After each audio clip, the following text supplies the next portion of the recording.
Chapter 15. The Unlimited Power of the Majority and its Consequences. Part 1. The very essence of democratic government consists in the absolute sovereignty of the majority, for there is nothing in democratic states which is capable of resisting it. Most of the American constitutions have sought to increase this natural strength of the majority by artificial means. The legislature is, of all political institutions, the one which is most easily swayed by the wishes of the majority. The Americans determined that the members of the legislature should be elected by the people immediately, and for a very brief term, in order to subject them not only to the general convictions, but even to the daily passions of their constituents. The members of both houses are taken from the same class in society, and are nominated in the same manner, so that the modifications of the legislative bodies are almost as rapid and quite as irresistible as those of a single assembly. It is to a legislature thus constituted that almost all the authority of the government has been entrusted. But whilst the law increased the strength of the authorities which of themselves were strong, it enfeebled more and more those which were naturally weak. It deprived the representatives of the executive of all stability and independence, and by subjecting them completely to the caprices of the legislature, it robbed them of the slender influence which the nature of democratic government might have allowed them to retain. In several states the judicial power was also submitted to the elective discretion of the majority, and in all of them its existence was made to depend on the pleasure of legislative authority, since the representatives were empowered annually to regulate the stipend of the judges. Custom, however, has done even more than law. A proceeding which will in the end set all the guarantees of representative government at naught is becoming more and more general in the United States. It frequently happens that the electors, who choose a delegate, point out a certain line of conduct to him, and impose upon him a certain number of positive obligations which he is pledged to fulfill. With the exception of the tumult, this comes to the same thing as if the majority of the populace held its deliberations in the marketplace.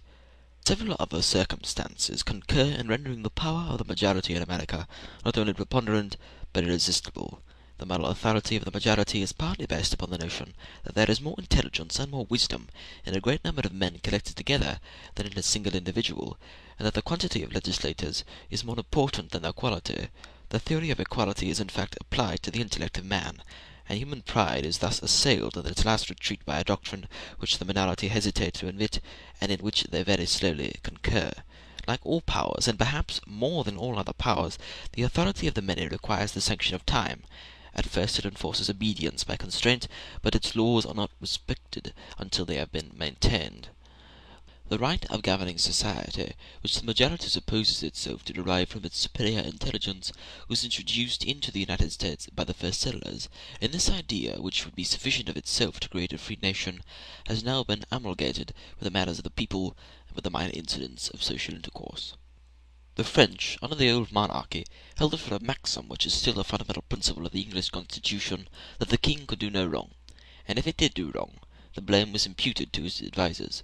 This notion was highly favourable to habits of obedience, and it enabled the subject to complain of the law without ceasing to love and honour the lawgiver.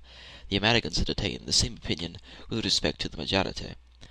The moral power of the majority is founded upon yet another principle, which is that the interests of the many are to be preferred to those of the few. It will readily be perceived that the respect here professed for the rights of the majority must naturally increase or diminish according to the state of parties.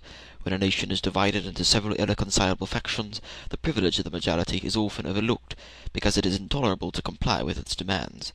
There existed in America a class of citizens whom the legislating majority sought to deprive of exclusive privileges which they had possessed for ages, and to bring down from an elevated station to the level of ranks of the multitude.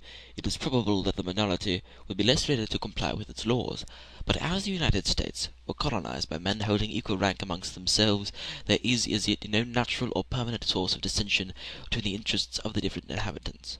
There are certain communities in which the persons who constitute the minority can never hope to draw over the majority to their side, because they must then give up the very point which is at issue between them.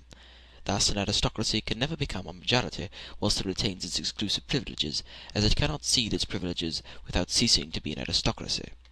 In the United States, political questions cannot be taken up in so general and absolute a manner, and all parties are willing to recognize the right of the majority, because they all hope to turn those rights into their own advantage at some time in the future. The majority, therefore, in that country exercises a prodigious actual authority, and a moral influence which is scarcely less preponderant No obstacles exist which can impede or so much as retard this process, or which can induce it to heed the complaints of those whom it crushes upon its path. This state of things is fatal in itself and dangerous for the future. How the unlimited power of the majority increases in America the instability of legislation and administration inherent in democracy. I have already spoken of the natural defects of democratic institutions, and they all of them increase at the exact ratio of the power of the majority. To begin with the most evident of them all, the mutability of the laws is an evil inherent in democracy, because it is natural to democracies to raise men to power in a very rapid succession. But this evil is more or less sensible in proportion to the authority and the means of action which the legislature possesses. In America, the authority exercised by the legislative bodies is supreme. Nothing prevents them from accomplishing their wishes with celerity, and with irresistible power, whilst they are supplied by new representatives every year. That is to say, the circumstances which contribute most powerfully to democratic instability, and which admit of the free application of caprice to every object in the state, are here in full operation. In conformity with this principle, America is at the present time the country in the world where laws last the shortest time.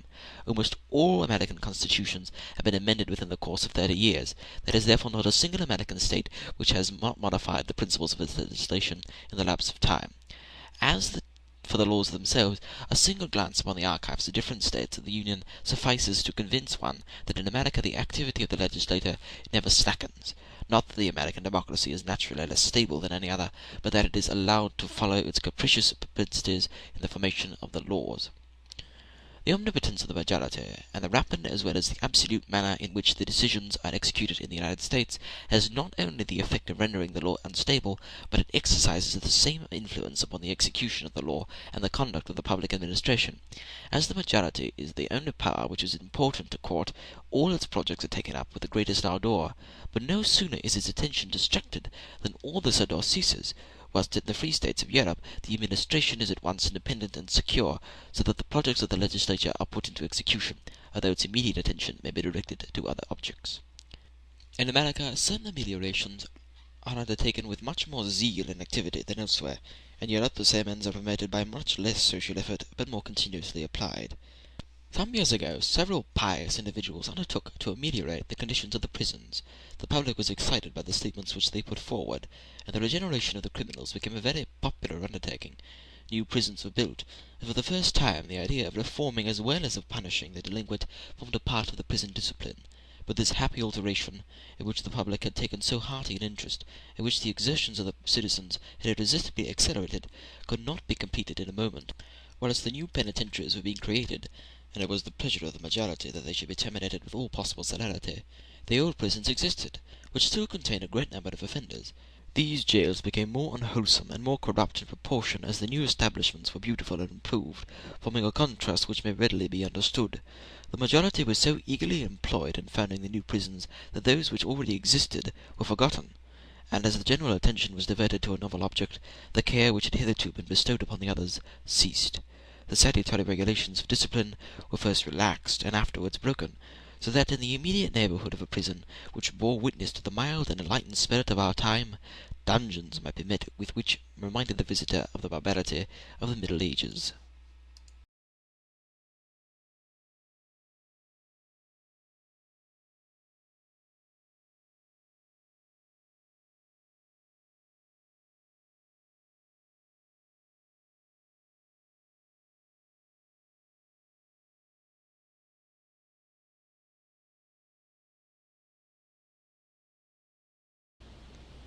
Chapter 15. The Unlimited Power of the Majority and its Consequences.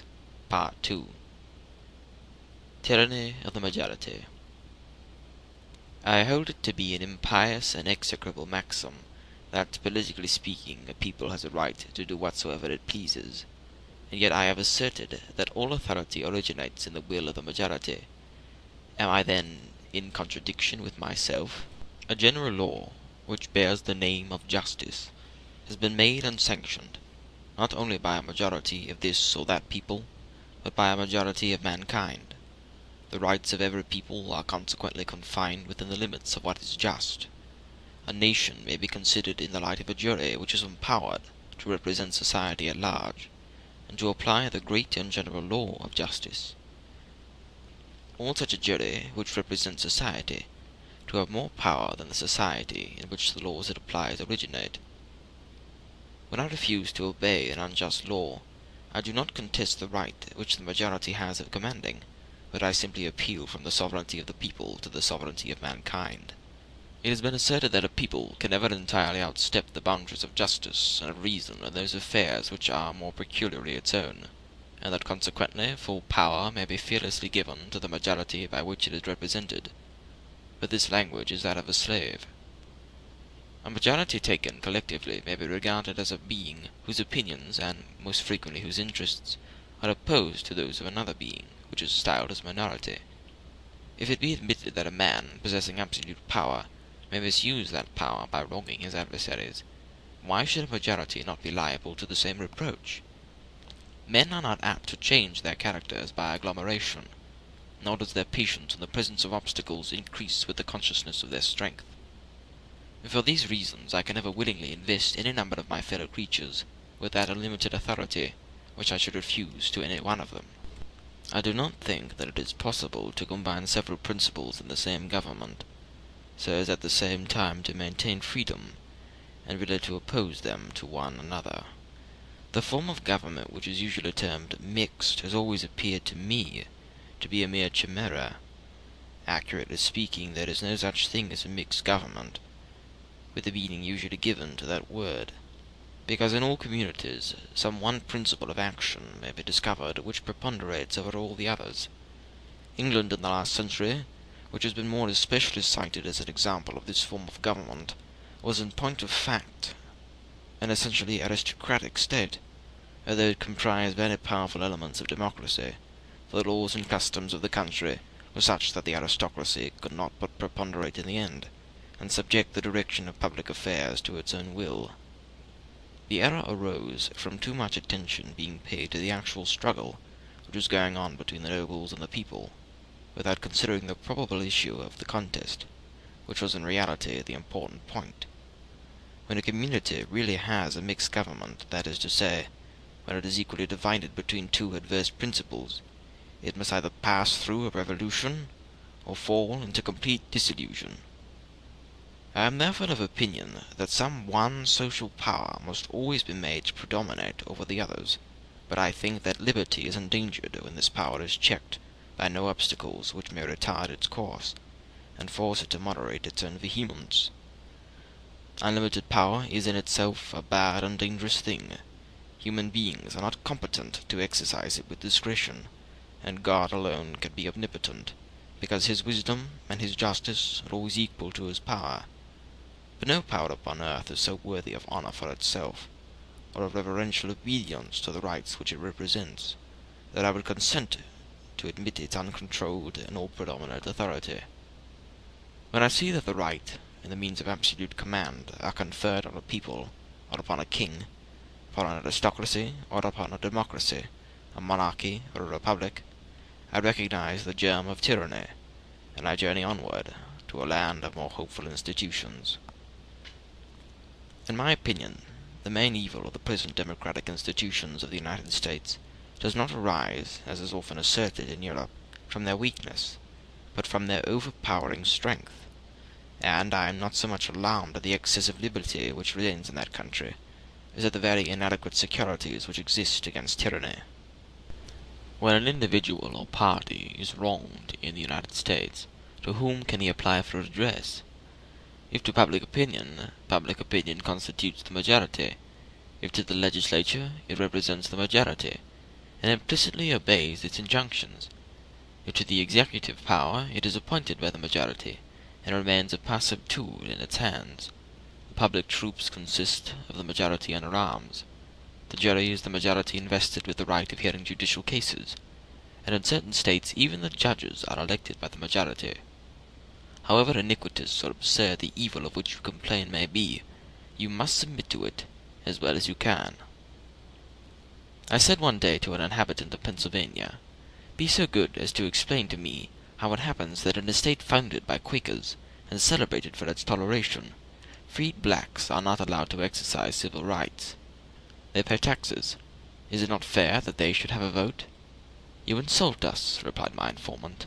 If you imagine that our legislators could have committed so gross an act of injustice and intolerance, what? Then the blacks possess the right of voting in this country, without the smallest doubt. How comes it then that at the polling booth this morning I did not perceive a single Negro in the whole meeting? This is not the fault of the law. The Negroes have an undisputed right of voting, but they voluntarily abstain from making their appearance. A very pretty piece of modesty on their parts, rejoined I. Why, the truth is that they are not disinclined to vote, but they are afraid of being maltreated. In this country the law is sometimes unable to maintain its authority without the support of the majority.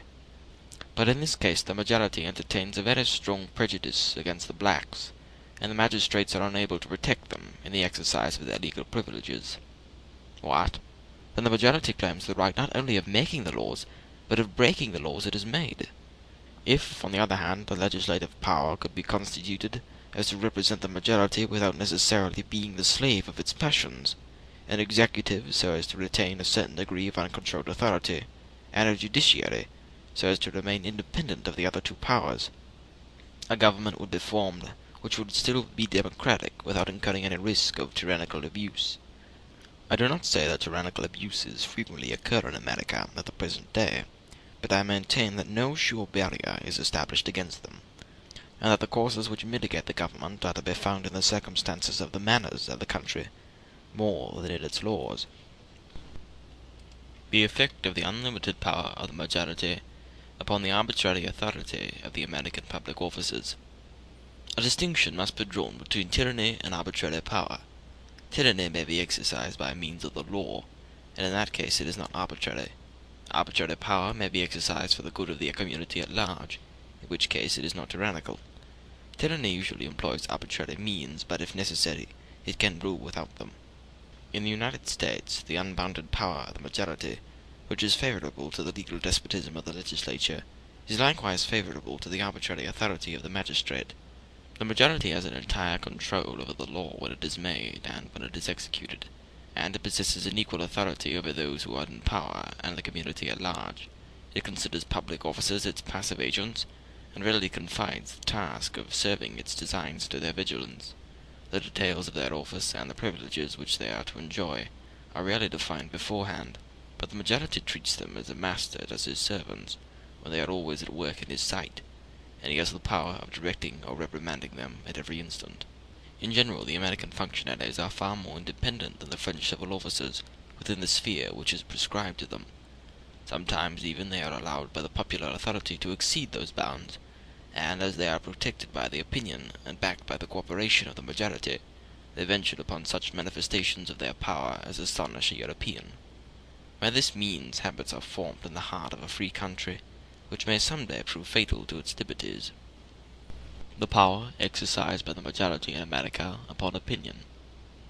It is in the examination of the display of public opinion in the United States that we clearly perceive how far the power of the majority surpasses all the powers with which we are acquainted in Europe. Intellectual principles exercise an influence which is so invisible and often so inappreciable that they baffle the toils of oppression. At the present time the most absolute monarchs in Europe are unable to prevent certain notions which are opposed to that authority from circulating in secret throughout their dominions, and even in their courts. Such is not the case in America. As long as the majority is still undecided, discussion is carried out. But as soon as its decision is irrevocably pronounced, a submissive silence is observed, and the friends as well as the opponents of the measure unite in assenting to its propriety. The reason of this is perfectly clear. No monarch is so absolute as to combine all the powers of society in his own hands, and to conquer all opposition with the energy of a majority which is invested with the right of making and executing the laws. The authority of a king is purely physical, and it controls the actions of the subject without subduing his private will. But the majority possesses a power which is physical and moral at the same time. It acts upon the will as well as upon the actions of men, and it represses not only all contest, but all controversy. I know of no country in which there is so little true independence of mind and freedom of discussion as in America. In any constitution or state in Europe, every sort of religious and political theory may be advocated and propagated abroad, for there is no country in Europe so subdued by any single authority as not to contain citizens who are ready to protect the man who raises his voice in the cause of truth from the consequences of his hardihood. If he is unfortunate enough to live under the absolute government, the people is upon his side. If he inhabits a free country, he may find a shelter behind the authority of the throne if he requires one. The aristocratic part of society supports him in some countries, and the democracy in others. But in a nation where democratic institutions exist, organized like those of the United States, there is but one sole authority, one single element of strength and of success, with nothing beyond it. In America, the majority arises very formidable barriers to its liberty of opinion. Within these barriers an author may write whatever he pleases, but he will repent it if he ever step beyond them. Not that he is exposed to the terrors of an auto da fe, but he is tormented by the slights and persecutions of daily obloquy.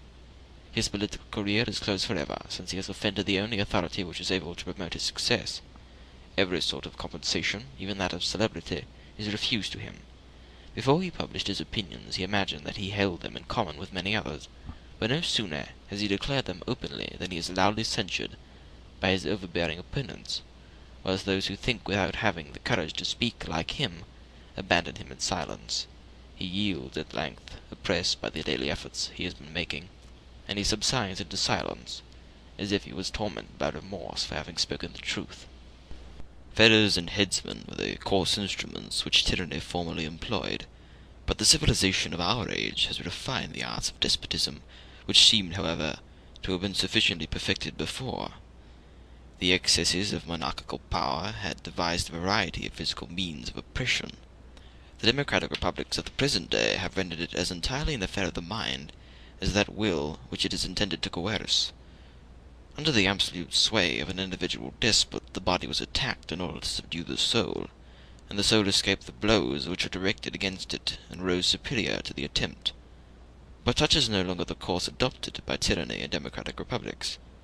There the body is left free, and the soul is enslaved. The sovereign can no longer say, "You shall think as I do, on pain of death," but he says, "You are free to think differently from me, and to retain your life, your property, and all you possess. But if such should be your determination, you are henceforth an alien among your people. You may retain your civil rights, but they will be useless to you, for you will never be chosen by your fellow citizens if you solicit their suffrages, and they will affect to scorn you if you solicit their esteem. You will remain among men, but you will be deprived of the rights of mankind. Your fellow creatures will shun you like an impure being, and those who are most persuaded of your innocence will abandon you, lest they should be shunned in their turn. Go in peace. I have given you your life, but it is an existence incomparably worse than death." Monarchical institutions have thrown an odium upon despotism. Let us beware lest democratic republics should restore oppression, and should render it less odious and less degrading in the eyes of the many, by making it still more onerous to the few. Works have been published, in the proudest nations of the old world, expressly intended to censure the vices and deride the follies of the times. La Bruyere inhabited the palace of Louis XIV, when he composed his chapter upon the great, and Molière criticized the courtiers in the very pieces which were acted before the court. But the ruling power in the United States is not to be made game of. The smallest reproach irritates its sensibility, and the slightest joke, which has any foundation in truth, renders it indignant. From the style of its language to the more solid virtues of its character, everything must be made the subject of encomium. No writer, whatever his eminence, can escape from this tribute of adulation to his fellow citizens. The majority lives in the perpetual practice of self-applause, and there are certain truths which the Americans can only learn from strangers, or from experience. If great writers have not at present existed in America, the reason is very simply given in these facts. There can be no literary genius without freedom of opinion, and freedom of opinion does not exist in America.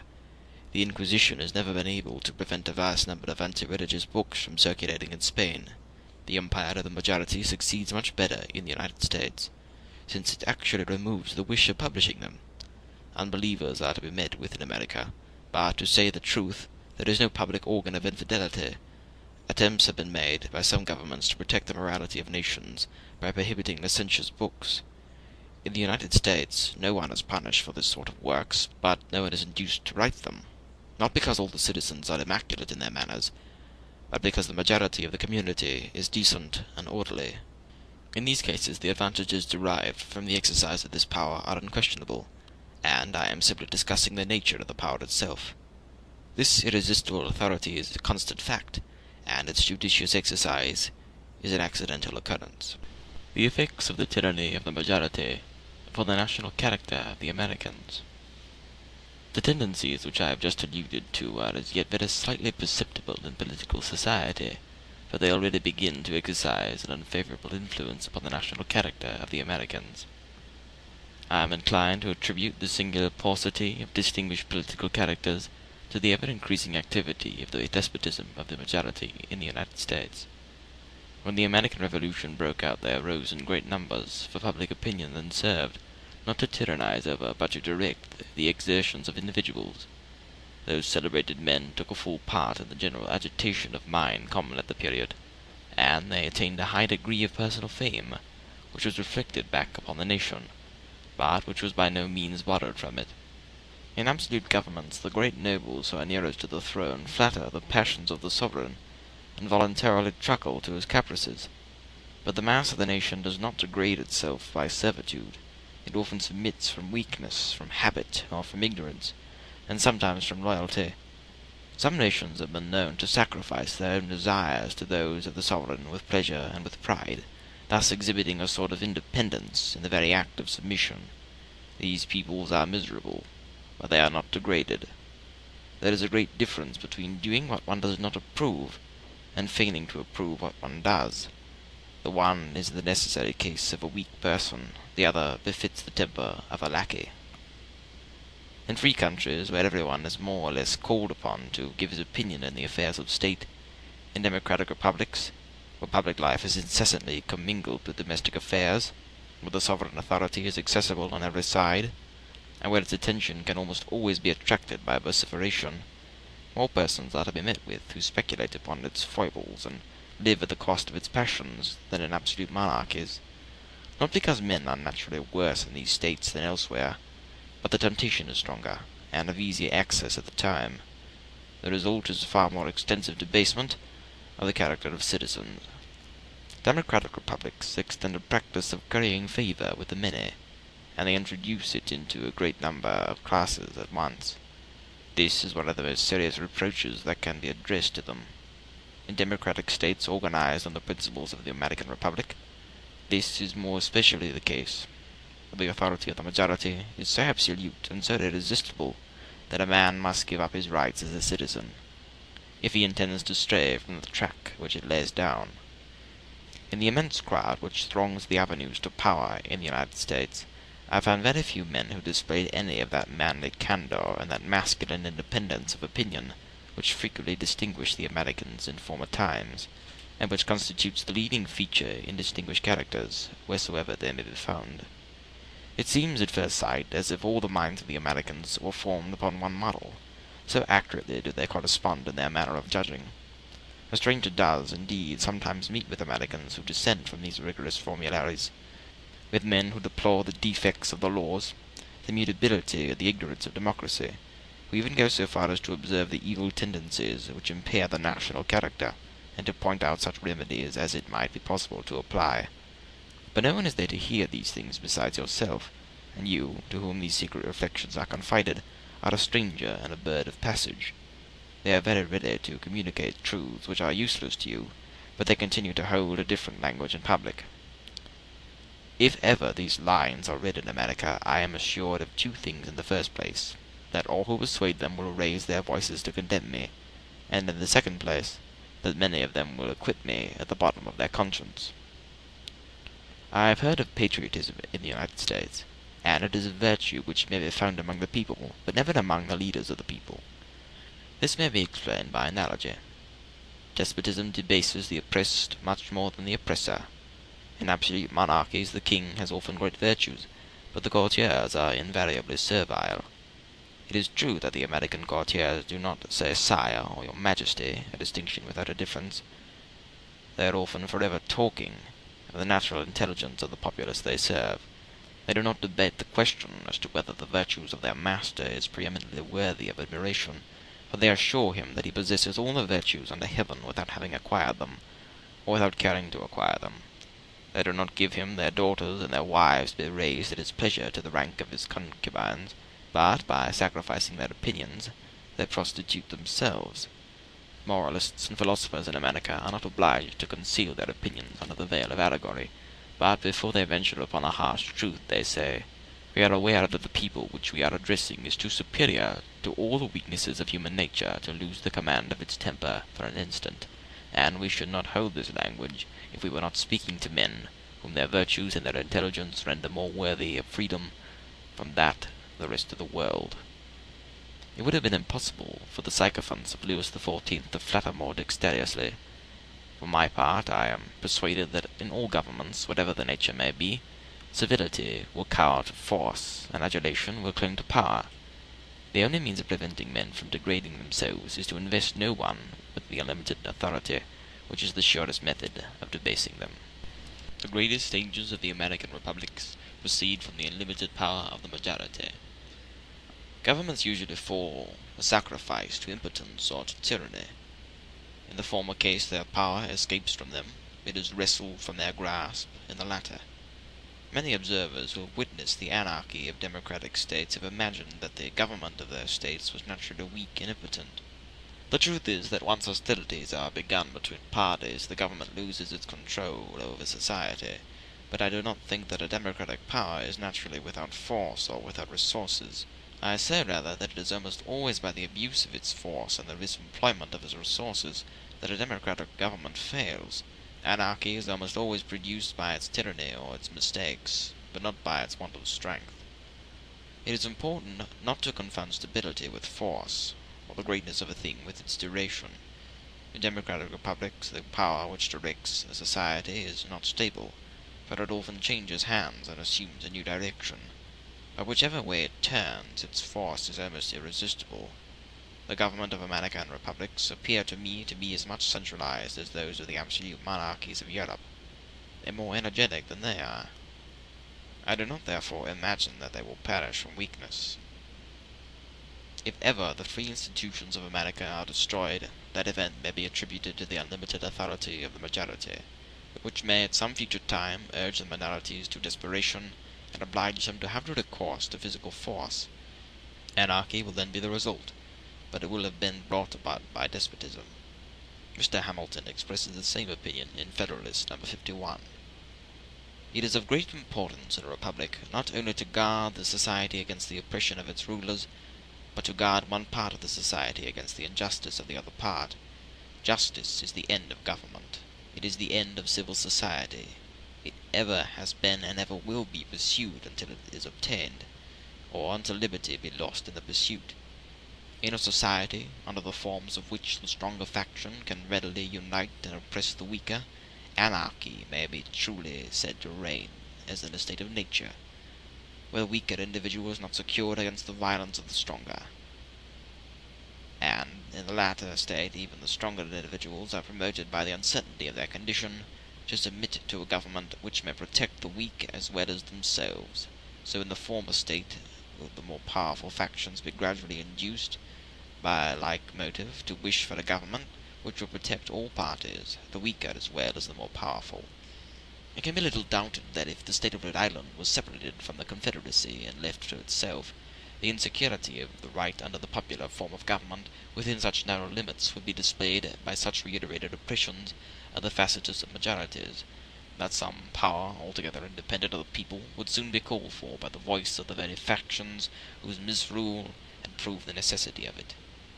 Jefferson has also thus expressed himself in a letter to Madison. The executive power in our government is not the only, perhaps not even the principal object of my solicitude. The tyranny of the legislature is really the danger most to be feared, and will continue to be so for many years to come. The tyranny of the executive power will come in its turn, but at a more distant period. I am glad to cite the opinion of Jefferson upon this subject rather than that of another, because I consider him to be the most powerful advocate democracy has ever set forth.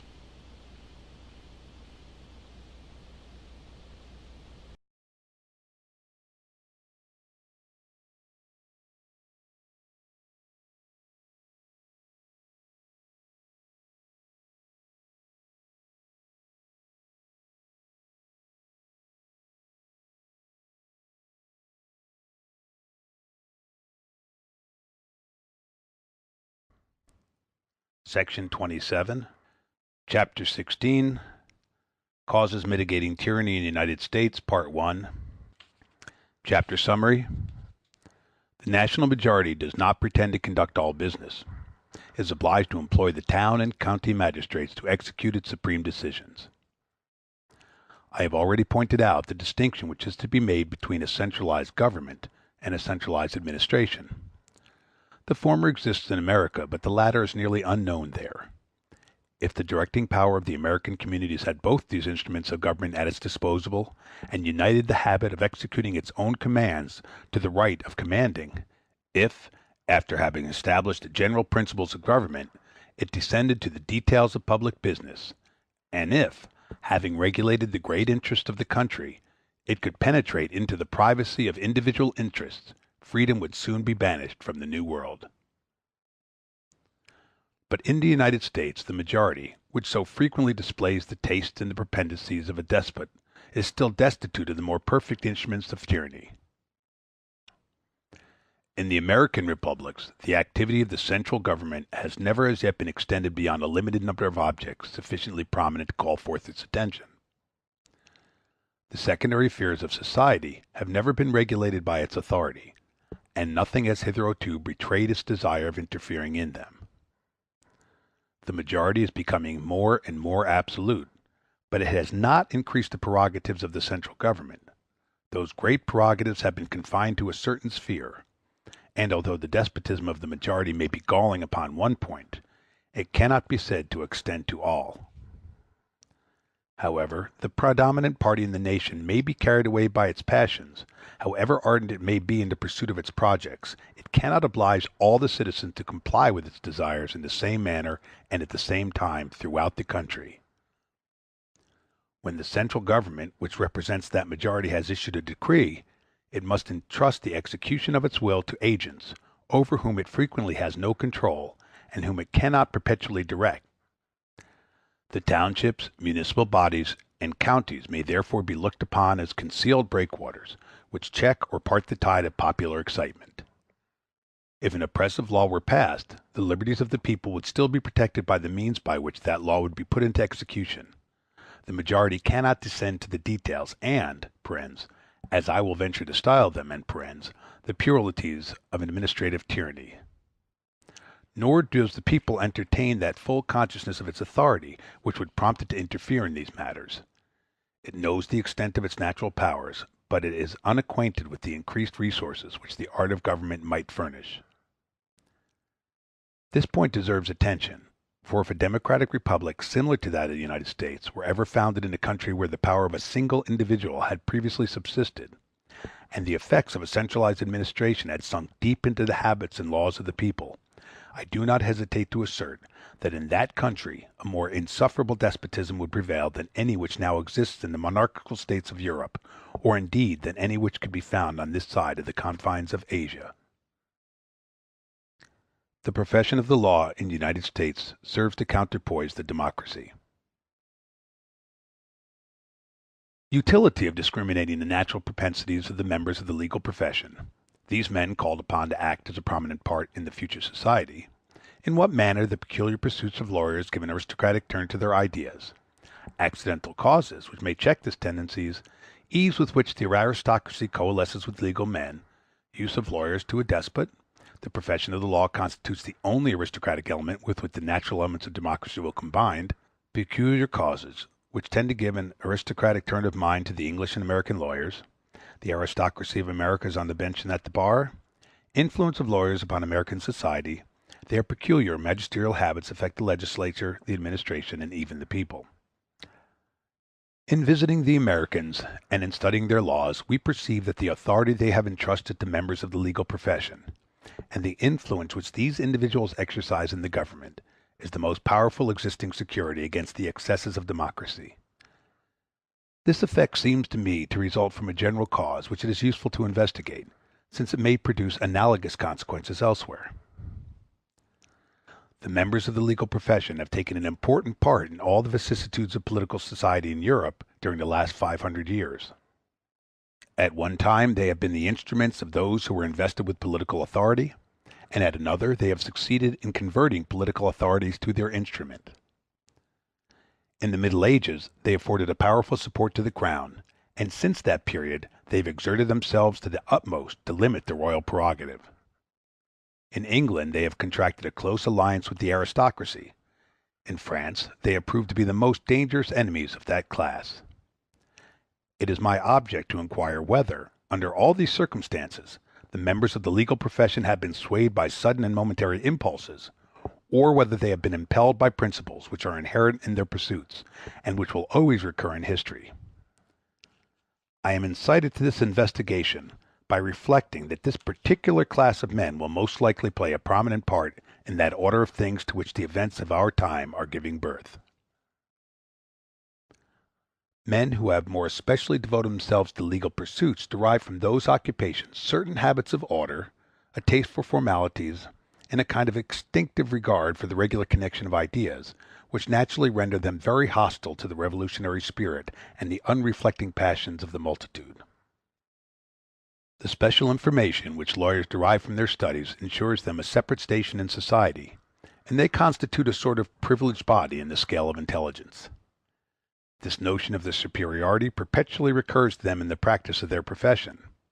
They are the masters of a science which is necessary, but which is not very generally known. They serve as arbiters between the citizens, and the habit of directing the blind passions of parties in litigation to their purposes inspires them with a certain contempt for the judgment of the multitude. To this it may be added that they naturally constitute a body, not by any previous understanding, or by an agreement which directs them to a common end, but the analogy of their studies and the uniformity of their proceedings connect their minds together, as much as a common interest could combine their endeavors. A portion of the tastes and of the habits of the aristocracy may consequently be discovered in the characters of men in the profession of the law.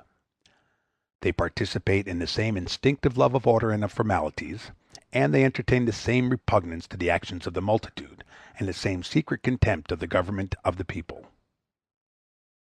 I do not mean to say that the natural propensities of lawyers are sufficiently strong to sway them irresistibly, for they, like most other men, are governed by their private interests and the advantages of the moment.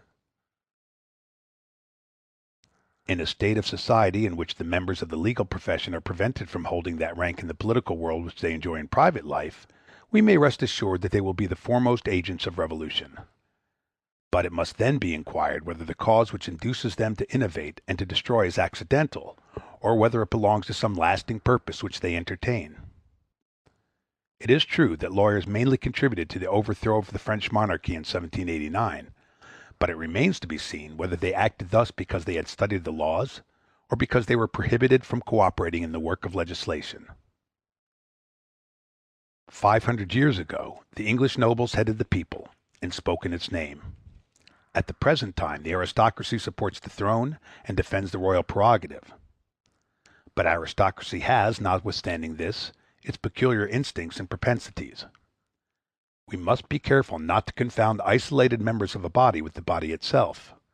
In all free governments, of whatever form they may be, members of the legal profession will be found at the head of all parties. The same remark is also applicable to the aristocracy, for almost all the democratic convulsions which have agitated the world have been directed by nobles. A privileged body can never satisfy the ambition of all its members. It has always more talents and more passions to content and to employ than it can find places, so that a considerable number of individuals are usually to be met with inclined to attack those very privileges which they find it impossible to turn to their own account.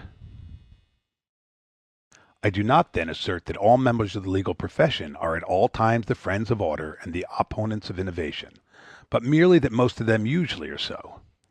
In a committee in which lawyers are allowed to occupy without opposition that high station which naturally belongs to them, their general spirit will be eminently conservative and anti-democratic. When an aristocracy excludes the leaders of that profession from its ranks, it excites enemies which are the more formidable to its security as they are independent of the nobility by their industrious pursuits, and they feel themselves to be its equal in point of intelligence, although they enjoy less opulence and less power. But whenever an aristocracy consents to impart some of its privileges to these same individuals, The two classes coalesce very readily and assume, as it were, the consistency of a single order of family interests. I am, in like manner, inclined to believe that a monarch will always be able to convert legal practitioners into the most serviceable instruments of his authority. There is far greater affinity between this class of individuals and the executive power than there is between them and the people, just as there is a greater natural affinity between the nobles and the monarch than between the nobles and the people, although the higher orders of society have occasionally resisted the prerogative of the crown in concert with the lower classes. Lawyers are attached to public order beyond every other consideration, and the best security of public order is authority. It must not be forgotten that, if they prize the free institutions of their country much, they nevertheless value the legality of those institutions far more. They are less afraid of tyranny than of arbitrary power, and provided that the legislature take upon itself to deprive men of their independence, they are not dissatisfied. I am therefore convinced that the prince who, in the presence of an encroaching democracy, should endeavor to impair the judicial authority in his dominions and to diminish the political influence of lawyers would commit a great mistake. He would let slip the substance of authority to grasp at the shadow. He would act more wisely in introducing men connected with the law into government, and if he entrusted them with the conduct of a despotic power bearing some marks of violence, that power would most likely assume the external features of justice and of legality in their hands. The government of democracy is favorable to the political power of lawyers, for when the wealthy, the noble, and the prince are excluded from the government, they are sure to occupy the highest stations in their own rank, as it were, since they are the only men of information and sagacity beyond the sphere of people who can be the object of the popular choice. If, then, they are led by their tastes to combine with the aristocracy and to support the crown, they are naturally brought into contact with the people by their interests. They like the government of democracy without participating in its propensities and without imitating its weaknesses, whence they derive a twofold authority from it and over it.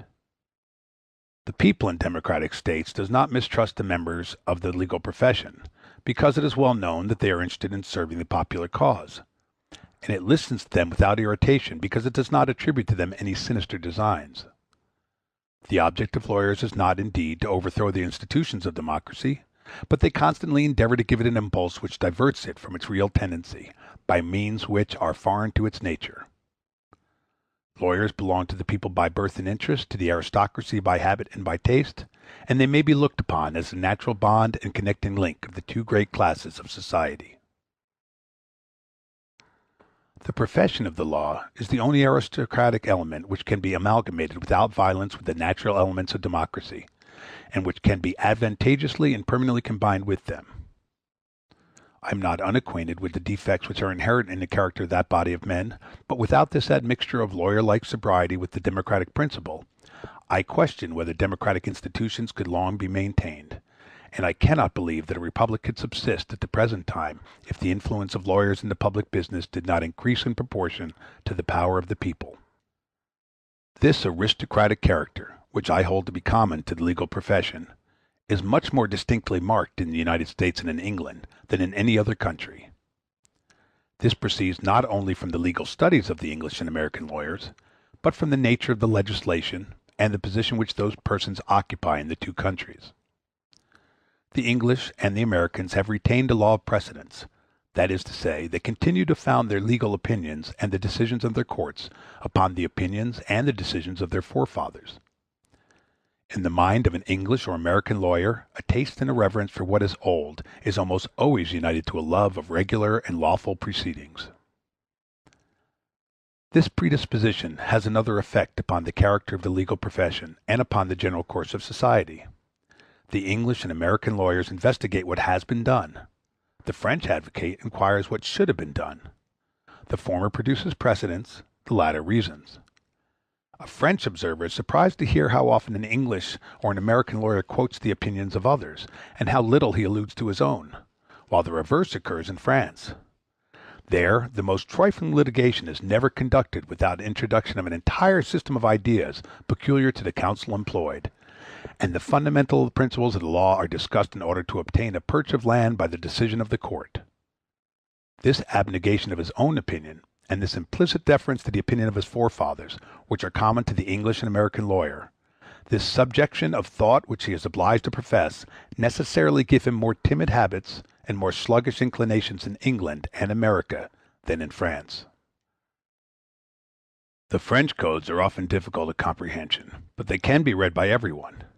Nothing, on the other hand, can be more impenetrable to the uninitiated than a legislation founded upon precedents. The indispensable want of legal assistance which is felt in England and in the United States, and the high opinion which is generally entertained of the ability of the legal profession, tend to separate it more and more from the people, and to place it in a distinct class. The French lawyer is simply a man extensively acquainted with the statutes of his country, but the English or American lawyer resembles the hierophants of Egypt, for, like them, he is the sole interpreter of an occult science. The station which lawyers occupy in England and America exercises no less an influence upon their habits and their opinions. The English aristocracy, which has taken care to attract to its sphere whatever is at all analogous to itself, has conferred a high degree of importance and of authority upon the members of the legal profession. In English society, lawyers do not occupy the first rank, but they are contented with the station assigned to them. They constitute, as it were, the younger branch of the English aristocracy, and they are attached to their elder brothers, although they do not enjoy all their privileges. The English lawyers consequently mingle the taste and the ideas of the aristocratic circles in which they move with the aristocratic interests of their profession. And indeed the lawyer-like character which I am endeavoring to depict is most distinctly to be met within England. There laws are esteemed not so much because they are good as because they are old, and if it be necessary to modify them in any respect, or to adapt them to changes which time operates in society, recourse is had to the most inconceivable contrivances in order to uphold the traditionary fabric, and to maintain that nothing has been done which does not square with the intentions and complete the labors of former generations. The very individuals who conduct these changes disclaim all intention of innovation, and they had rather resort to absurd expedients than plead guilty to so great a crime. This spirit appertains more especially to the English lawyers. They seem indifferent to the real meaning of what they treat, and they direct all their attention to the letter, seeming inclined to infringe the rules of common sense and of humanity rather than to swerve one title from the law. The English legislation may be compared to the stock of an old tree, upon which lawyers have engrafted the most various shoots, with the hope that, although their fruits may differ, their foliage at least will be confounded with the venerable trunk which supports them all. In America, there are no nobles or men of letters, and the people is apt to mistrust the wealthy.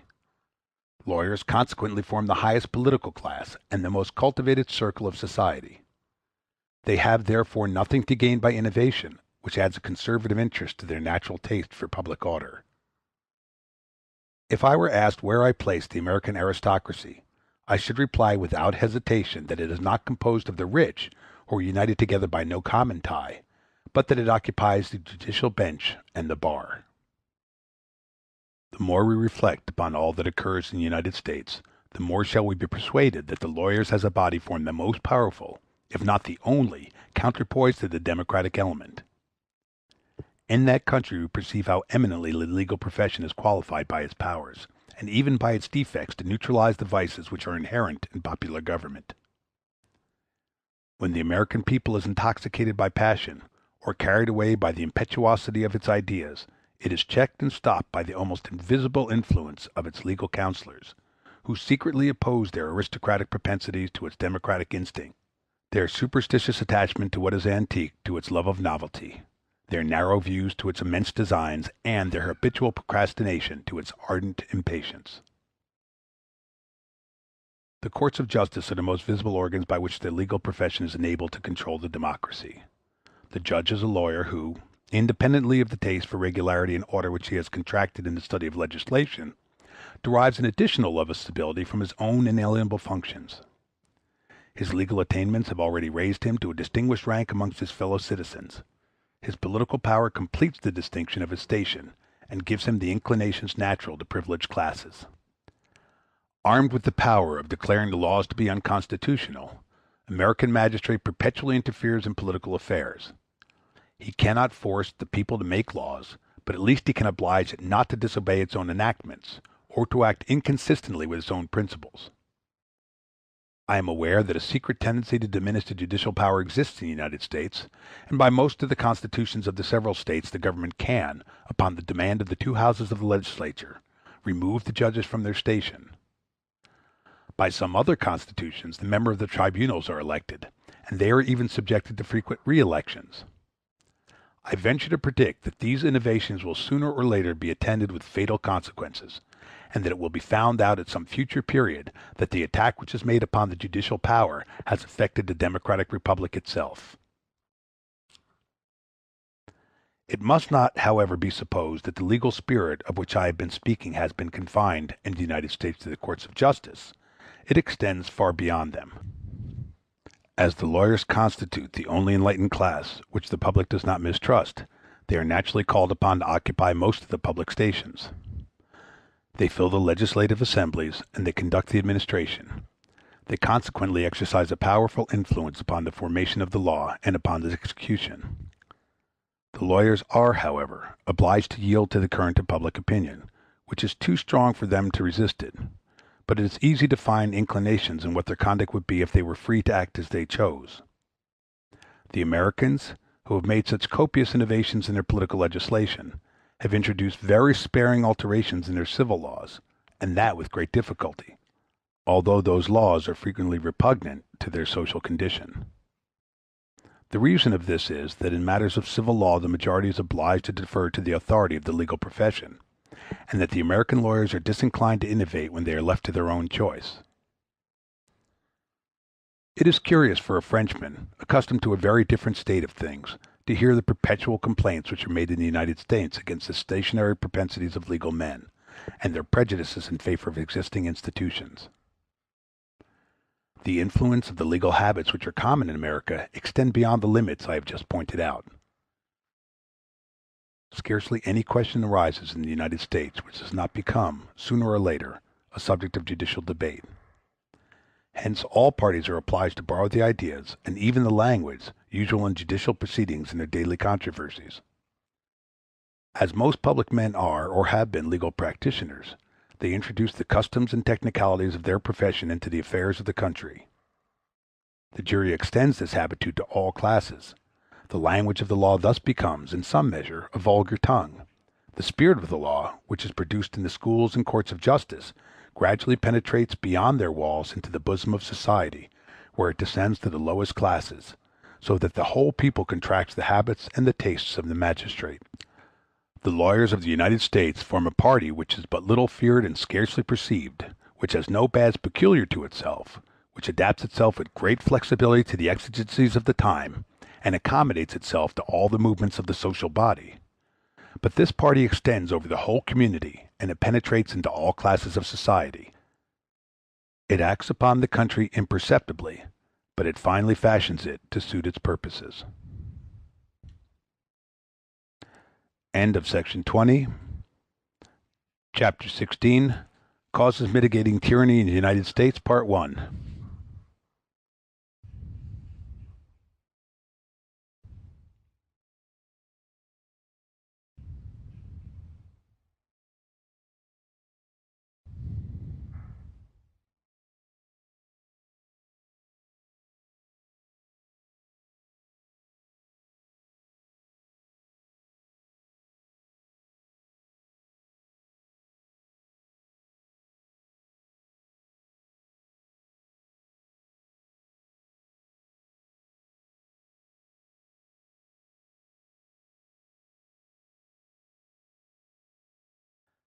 Chapter 16, Causes Mitigating Tyranny in the United States, Part 2. Trial by jury in the United States considered as a political institution. Trial by jury, which is one of the instruments of the sovereignty of the people, deserves to be compared with the other laws which establish that sovereignty. Composition of the jury of the United States, effect of trial by jury upon the national character. It educates the people, it tends to establish the authority of the magistrates, and to extend the knowledge of law among the people. Since I have been led by my subject to recur to the administration of justice in the United States, I will not pass over this point without adverting to the institution of the jury. Trial by jury may be considered in two separate points of view, as a judicial and as a political institution. If it entered into my present purpose to inquire how far trial by jury (more especially in civil cases) contributes to ensure the best administration of justice, I admit that its utility might be contested. As the jury was first introduced at a time when society was in an uncivilized state, and when courts of justice were merely called upon to decide on the evidence of facts, it is not an easy task to adapt it to the wants of a highly civilized community when the mutual relations of men are multiplied to a surprising extent and have assumed the enlightened and intellectual character of the age. My present object is to consider the jury as a political institution, and any other course would divert me from my subject. Of trial by jury, considered as a judicial institution, I shall here say but very few words. When the English adopted trial by jury, they were a semi-barbarous people. They are become, in course of time, one of the most enlightened nations of the earth, and their attachment to this institution seems to have increased with their increasing cultivation. They soon spread beyond their insular boundaries to every corner of the habitable globe. Some have formed colonies, others independent states. The mother country has maintained its monarchical constitution. Many of its offspring have founded powerful republics. But wherever the English have been, they have boasted of the privilege of trial by jury. They have established it, or hastened to re-establish it, in all their settlements. A judicial institution which obtains the suffrages of a great people for so long a series of ages, which is zealously renewed at every epoch of civilization, in all climates of the earth and under every form of human government, cannot be contrary to the spirit of justice. I turn, however, from this part of the subject. To look upon the jury as a mere judicial institution is to confine our attention to a very narrow view of it. For however great its influence may be upon the decision of the law courts, that influence is very subordinate to the powerful effects which it produces on the destinies of the community at large. The jury is above all a political institution, and it must be regarded in this light in order to be duly appreciated. By the jury, I mean a certain number of citizens chosen indiscriminately and invested with a temporary right of judging. Trial by jury, as applied to the repression of crime, appears to me to introduce an eminently republican element into the government upon the following grounds. The institution of the jury may be aristocratic or democratic, according to the class of society from which the jurors are selected.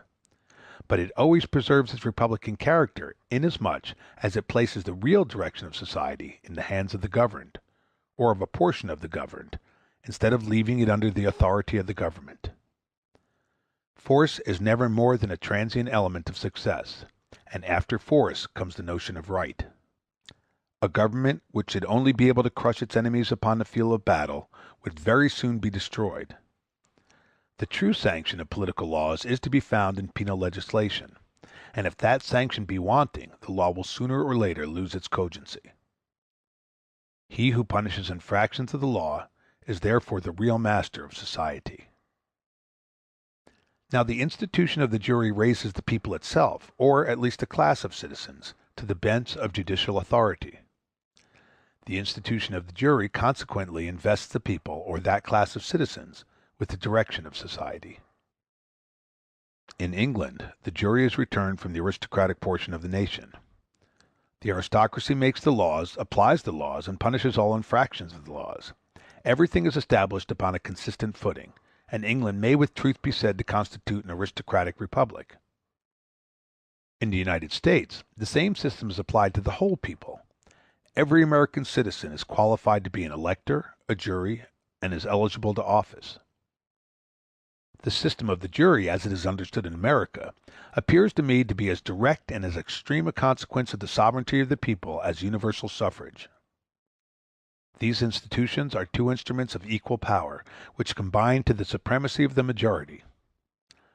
All the sovereigns who have chosen to govern by their own authority, and to direct society instead of obeying its directions, have destroyed or enfeebled the institution of the jury. The monarchs of the House of Tudor sent to prison jurors who refused to convict, and Napoleon caused them to be returned by his agents.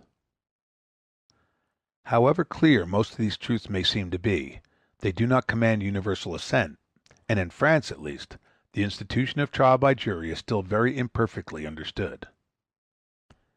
If the question arises as to the proper qualification of the jurors, it is confined to a discussion of the intelligence and knowledge of the citizens who may be returned, as if the jury were merely a judicial institution. This appears to me to be the least part of the subject. The jury is preeminently a political institution. It must be regarded as one form of the sovereignty of the people. When that sovereignty is repudiated, it must be rejected, or it must be adapted to the laws by which that sovereignty is established. The jury is that portion of a nation to which the execution of the laws is entrusted, as the House of Parliament constitute that part of the nation which makes the laws, and in order that society may be governed with consistency and uniformity, the list of citizens qualified to serve on juries must increase and diminish with the list of electors. This I hold to be the point of view most worthy of the attention of the legislator, and all that remains is merely accessory. I am so entirely convinced that the jury is preeminently a political institution that I still consider it in this light when it is applied to civil causes. Laws are always unstable unless they are founded upon the manners of a nation. Manners are the only durable and resisting power in the people. When a jury is reserved for criminal offenses, the people only witnesses its occasional action in certain particular cases. The ordinary course of life goes on without its interference, and it is considered as an instrument, but not as the only instrument, of obtaining justice. This is true a fortiori when the jury is only applied to certain criminal causes. When, on the contrary, the influence of the jury is extended to civil causes, its application is constantly palpable. It affects all the interests of the community. Everyone cooperates in its work. It thus penetrates into all the usages of life. It fashions the human mind to its peculiar forms, and is gradually associated with the idea of justice itself. The institution of the jury, if confined to criminal causes, is always in danger. But when once it is introduced into civil proceedings, it defies the aggressions of time and of man. If it had been as easy to remove the jury from the manners as from the laws of England, it would have perished under Henry VIII. And Elizabeth, and the civil jury did in reality at that period save the liberties of the country. In whatever manner the jury be applied, it cannot fail to exercise a powerful influence upon the national character. But this influence is prodigiously increased when it is introduced into civil causes. The jury, and more especially the jury in civil cases, serves to communicate the spirit of the judges to the minds of all the citizens. And this spirit, with the habits which attend to it, is the soundest preparation for free institutions. It imbues all classes with a respect for the thing judged and with the notion of right.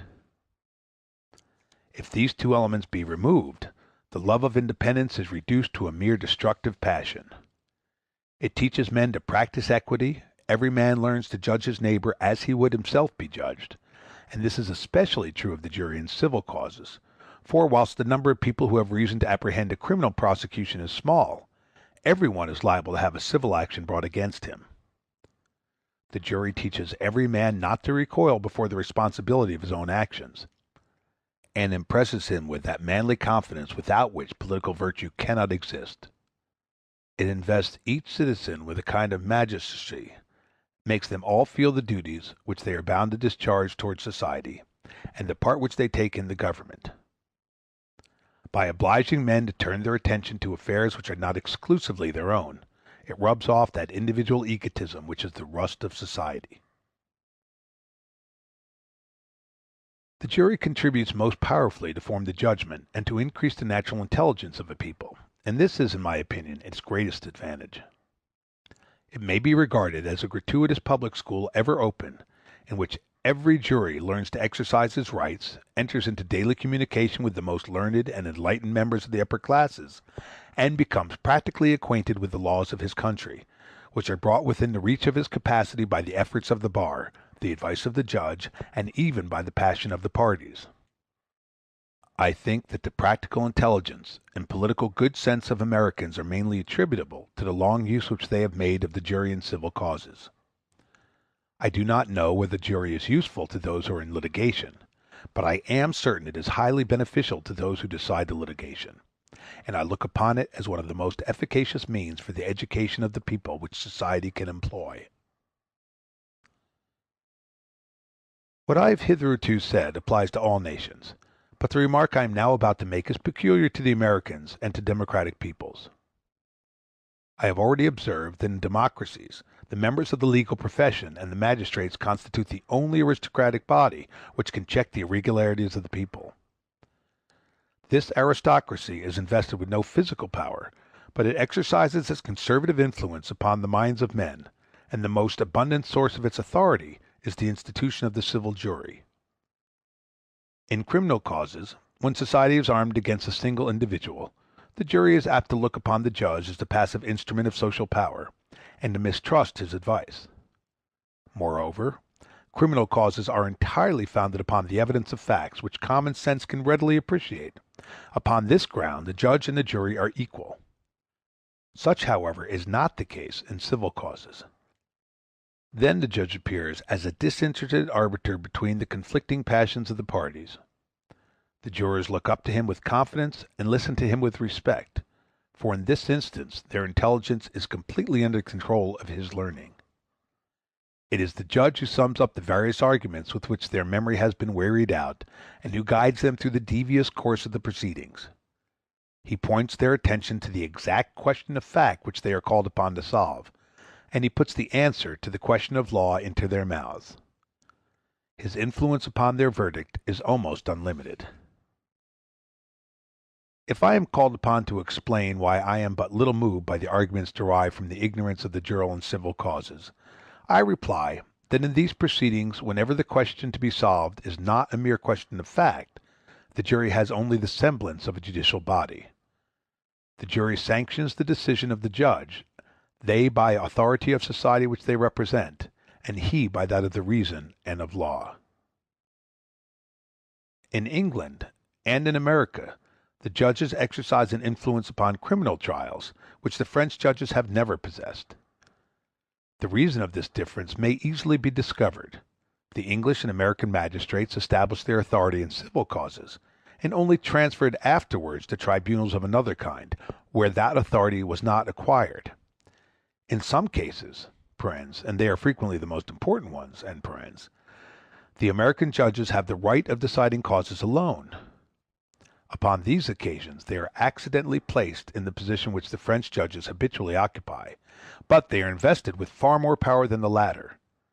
They are still surrounded by the reminiscence of the jury, and their judgment has almost as much authority as the voice of the community at large, represented by that institution.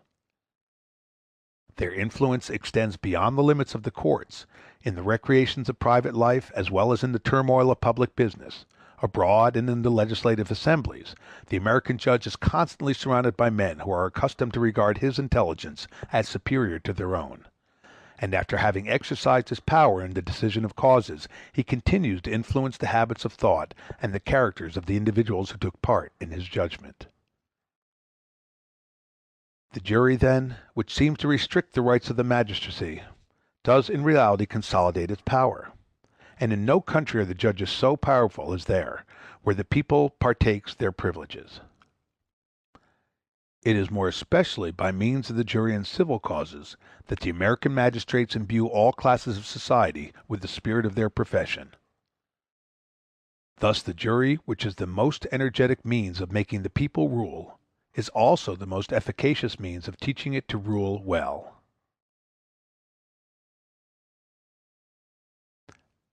End of Democracy in America, Part 1, Chapter 16, Causes Mitigating Tyranny in the United States, Part 2.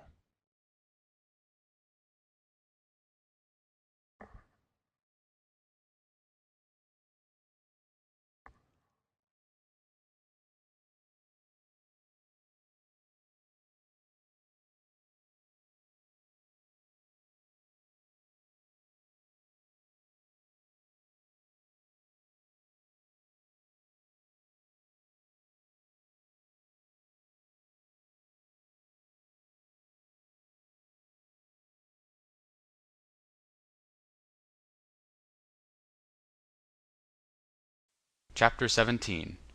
Principal Causes Maintaining the Democratic Republic. Part 1. Principal Causes which tend to maintain the Democratic Republic in the United States.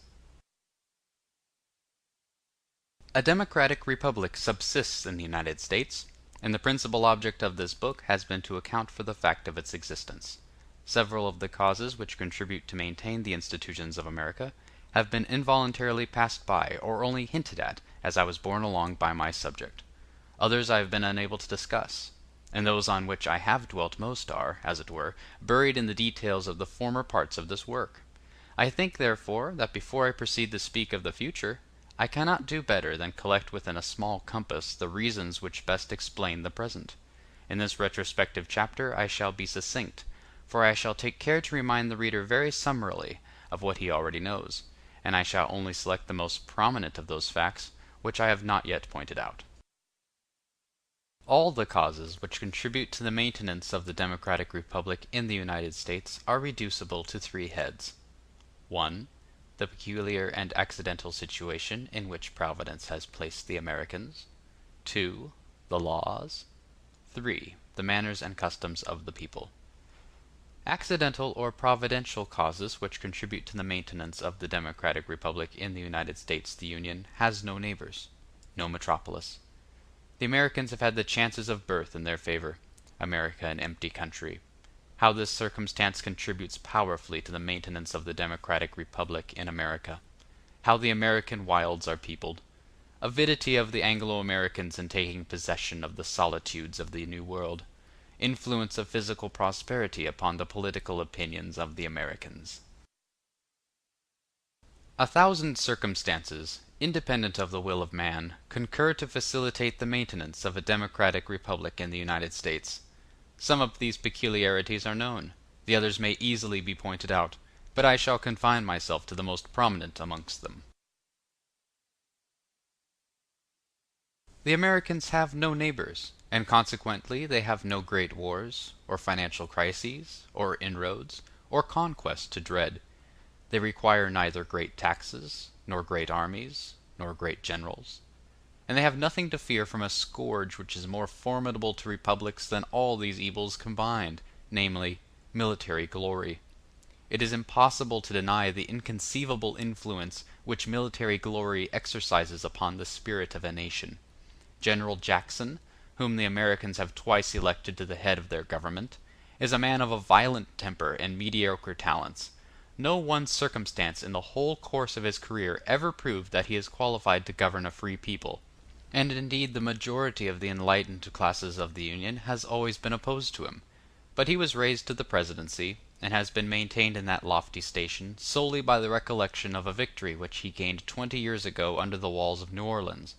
A victory which was, however, a very ordinary achievement, and which could only be remembered in a country where battles are rare.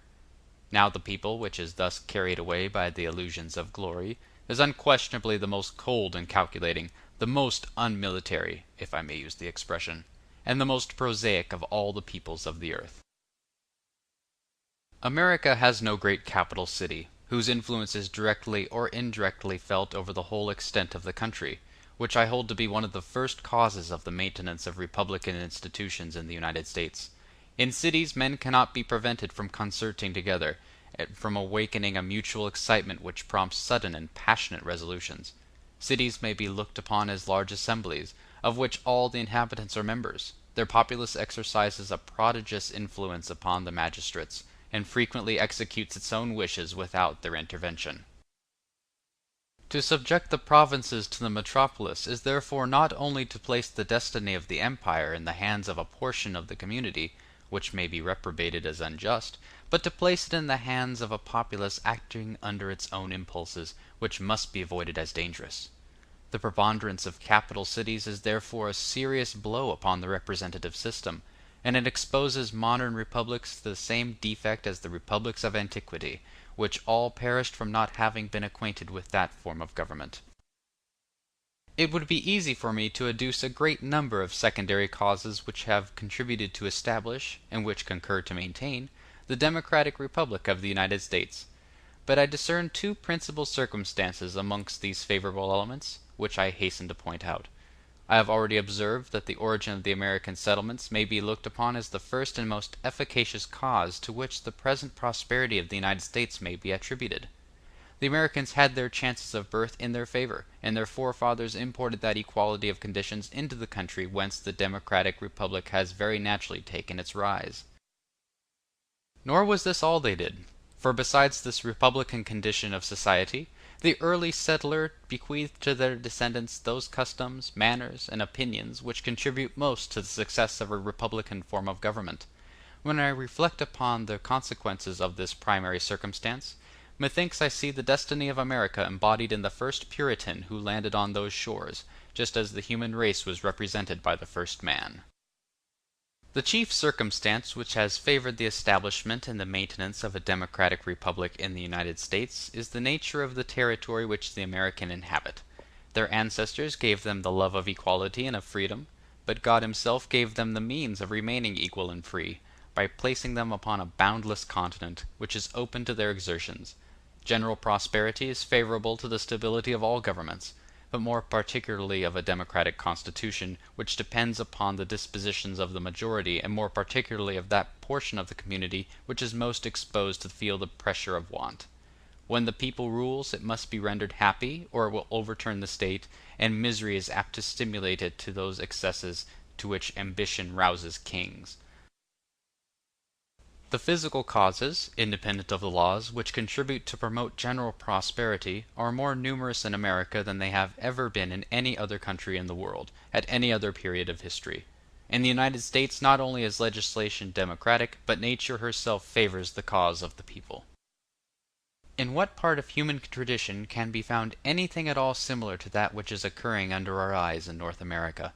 The celebrated communities of antiquity were all founded in the midst of hostile nations, which they were obliged to subjugate before they could flourish in their place. Even the moderns have found, in some parts of South America, vast regions inhabited by a people of inferior civilization, but which occupied and cultivated the soil.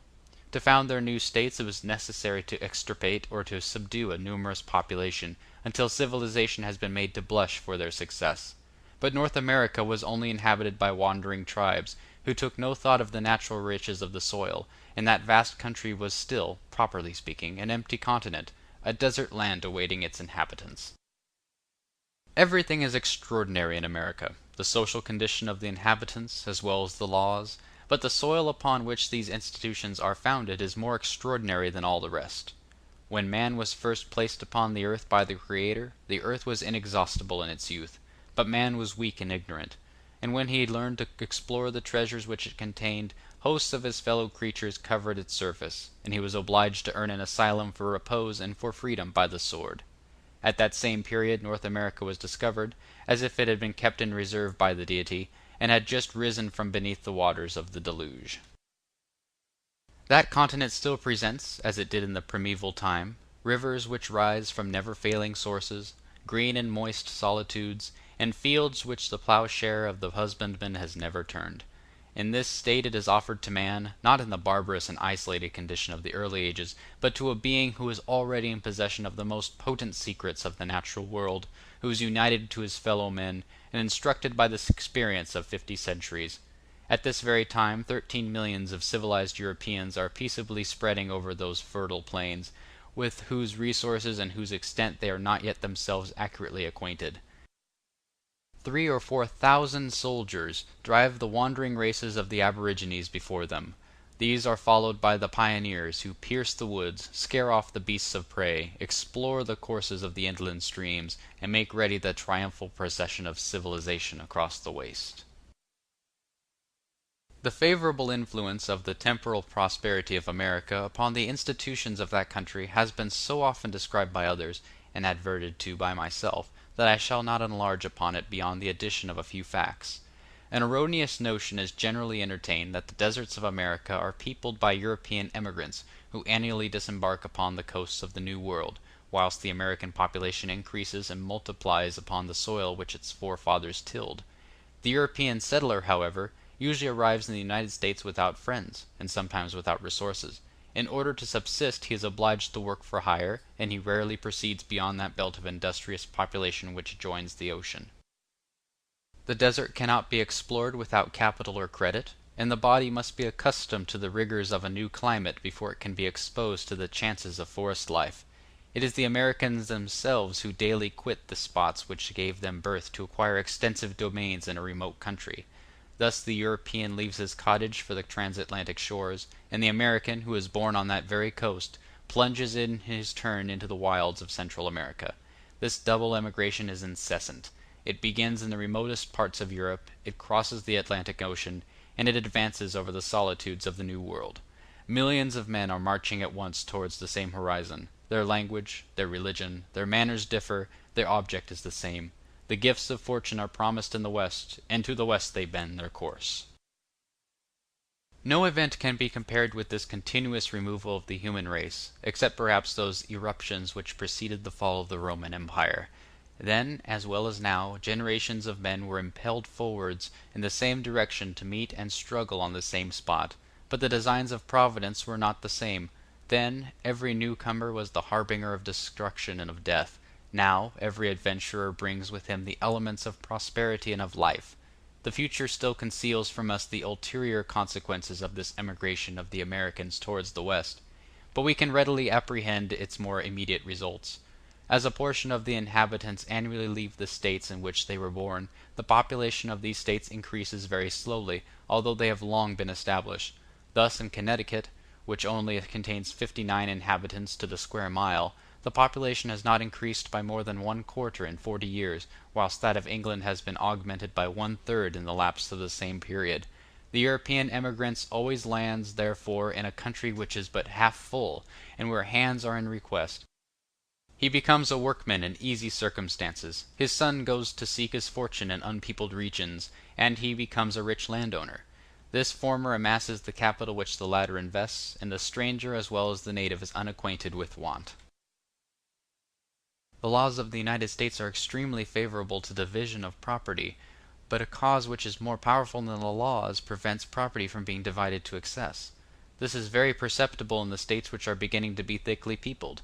Massachusetts is the most populous part of the Union, but it contains only 80 inhabitants to the square mile, which is much less than in France, where 162 are reckoned to the same extent of country. But in Massachusetts, estates are very rarely divided. The eldest son takes the land, and the others go to seek their fortunes in the desert. The law has abolished the rights of primogeniture, and circumstances have concurred to re-establish it under a form of which none can complain, and by which no just rights are impaired. A single fact will suffice to show the prodigious numbers of individuals who leave New England, in this manner, to settle themselves in the wilds. We were assured in 1830 that 36 of the members of Congress were born in the little state of Connecticut. The population of Connecticut, which constitutes only 1/43rd part of that of the United States, thus furnished 1/8 of the whole body of representatives. The States of Connecticut, however, only sends 5 delegates to Congress, and the 31 others sit for the new Western States. If these 31 individuals had remained in Connecticut, it is probable that instead of becoming rich landowners, they would have remained humble laborers, that they would have lived in obscurity without being able to rise into public life, and that, far from becoming useful members of the legislature, they might have been unruly citizens. These reflections do not escape the observation of the Americans any more than of ourselves. It cannot be doubted, says Chancellor Kent in his treatise on American law, that the division of landed estates must produce great evils when it is carried to such excess as that each parcel of land is insufficient to support a family. But these disadvantages have never been felt in the United States, and many generations must elapse before they can be felt. The extent of our inhabited territory, the abundance of adjacent land, and the continual stream of emigration flowing from the shores of the Atlantic towards the interior of the country suffices yet, and will long suffice, to prevent the parceling out of estates. It is difficult to describe the rapacity with which the American rushes forward to secure the immense booty which fortune proffers to him. In the pursuit he fearlessly braves the arrows of the Indian and the distempers of the forest. He is unimpressed by the silence of the woods. The approach of beasts of prey do not disturb him, for he is goaded onwards by a passion more intense than the love of life. Before him lies a boundless continent, and he urges onwards as if time pressed, and he was afraid of finding no room for his exertions. I have spoken of the emigration from the older states, But how shall I describe that which takes place from the more recent ones? 50 years have scarcely elapsed since that of Ohio was founded. The greater part of its inhabitants were not born within its confines. Its capital has only been built 30 years, and its territory is still covered by an immense extent of uncultivated fields. Nevertheless, the population of Ohio is already proceeding westward, and most of the settlers who descend to the fertile savannas of Illinois are citizens to Ohio. These men left their first country to improve their condition. They quit their resting place to ameliorate it still more. Fortune awaits them everywhere, but happiness they cannot attain. The desire of prosperity has become an ardent and restless passion in their minds, which grows by what it gains. They early broke the ties which bound them to their natal earth, and they have contracted no fresh ones on their way. Emigration was at first necessary to them as a means of subsistence, and it soon becomes a sort of game of chance, which they pursue for the emotions it excites as much as for the gain it procures. Sometimes the progress of man is so rapid that the desert reappears behind him. The woods stoop to give him a passage, and spring up again when he has passed. It is not uncommon in crossing the new states of the West to meet with deserted dwellings in the midst of the wilds. The traveler frequently discovers the vestiges of a log house in the most solitary retreats, which bear witness to the power, and no less to the inconstancy of the man. In these abandoned fields, and over these ruins of a day, the primeval forest soon scatters a fresh vegetation, and beasts resume the haunts which were once their own, and nature covers the traces of man's path with branches and with flowers, which obliterate his evanescent track.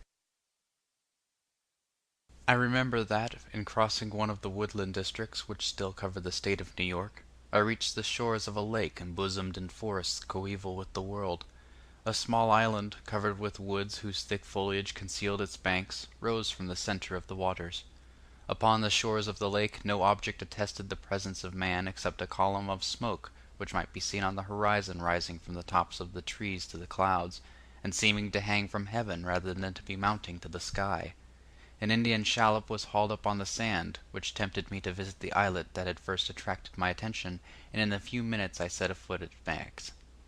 The whole island formed one of those delicious solitudes of the New World which almost led civilized man to regret the haunts of the savage.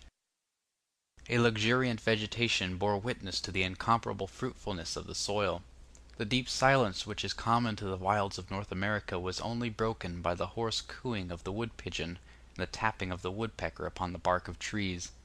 I was far from supposing that this spot had ever been inhabited, so completely did nature seem to be left to her own caprices, but when I reached the center of the isle I thought that I discovered some traces of man. I then proceeded to examine the surrounding objects with care, and I soon perceived that a European had undoubtedly been led to seek a refuge in this retreat. Yet what changes had taken place in the scenes of his labors! The logs which he had hastily hewn to build himself a shed had sprouted afresh. The very props were intertwined with living verdure, and his cabin was transformed into a bower. In the midst of these shrubs a few stones were to be seen, blackened with fire and sprinkled with thin ashes. Here the hearth had no doubt been, and the chimney in falling had covered it with rubbish. I stood for some time in silent admiration of the exuberance of nature and the littleness of man, and when I was obliged to leave that enchanting solitude, I exclaimed with melancholy, "Are ruins, then, already here?" In Europe we are wont to look upon a restless disposition, an unbounded desire of riches, and an excessive love of independence, as propensities very formidable to society. Yet these are the very elements which ensure a long and peaceful duration to the republics of America. Without these unquiet passions the population would collect in certain spots, and would soon be subject to wants like those of the Old World, which it is difficult to satisfy. For such is the present good fortune of the New World, that the vices of its inhabitants are scarcely less favorable to society than their virtues. These circumstances exercise a great influence on the estimation in which human actions are held in the two hemispheres. The Americans frequently term what we should call cupidity a laudable industry, and they blame as faint-heartedness what we consider to be the virtue of moderate desires. In France, simple tastes, orderly manners, domestic affections, and the attachments which men feel to the place of their birth, are looked upon as great guarantees of the tranquillity and happiness of the state.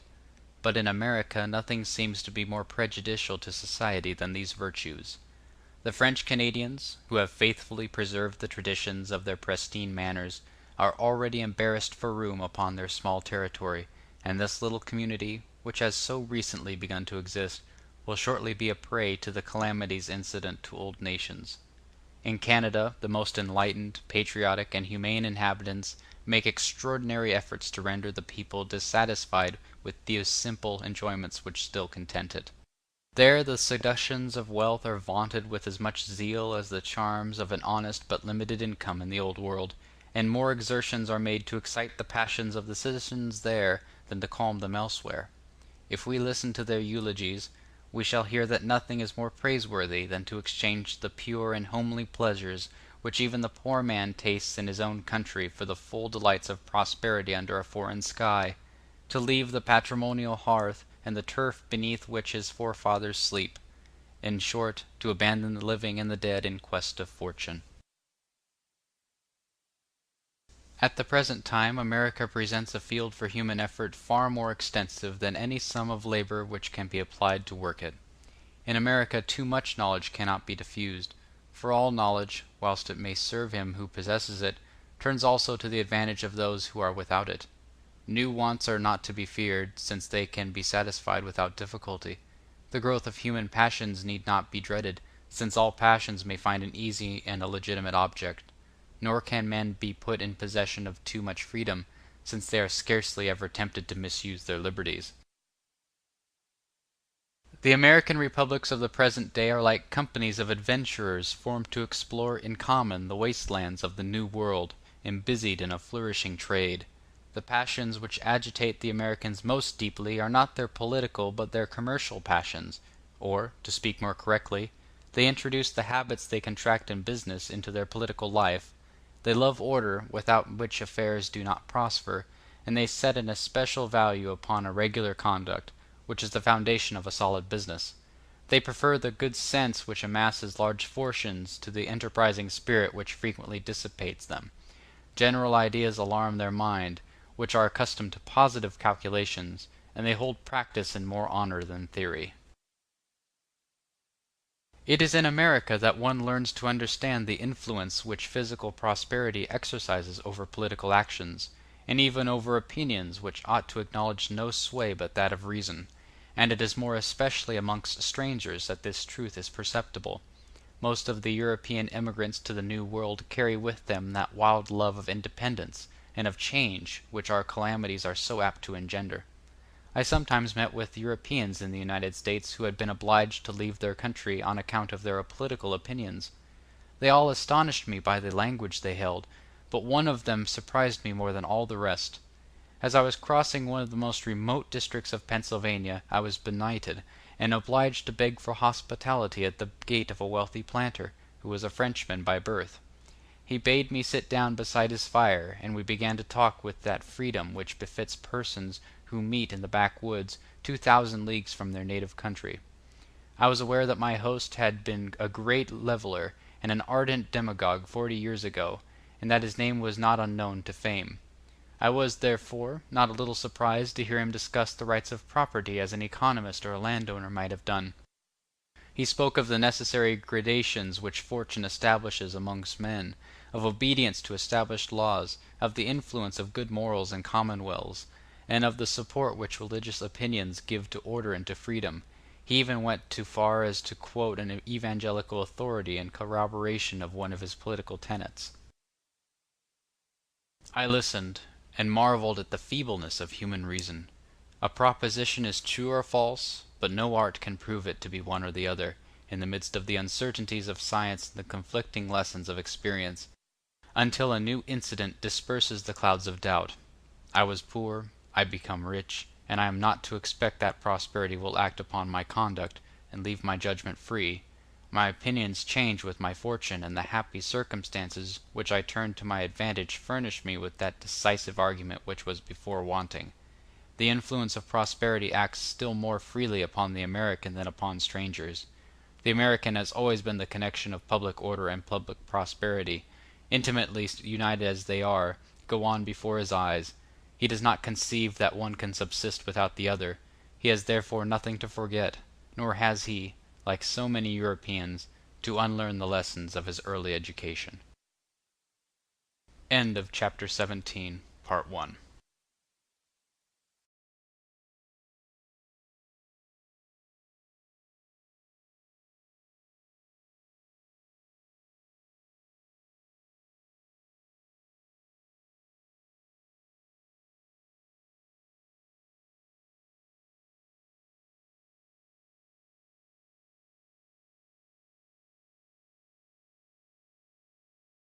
Chapter 17, Principal Causes Maintaining the Democratic Republic, Part 2.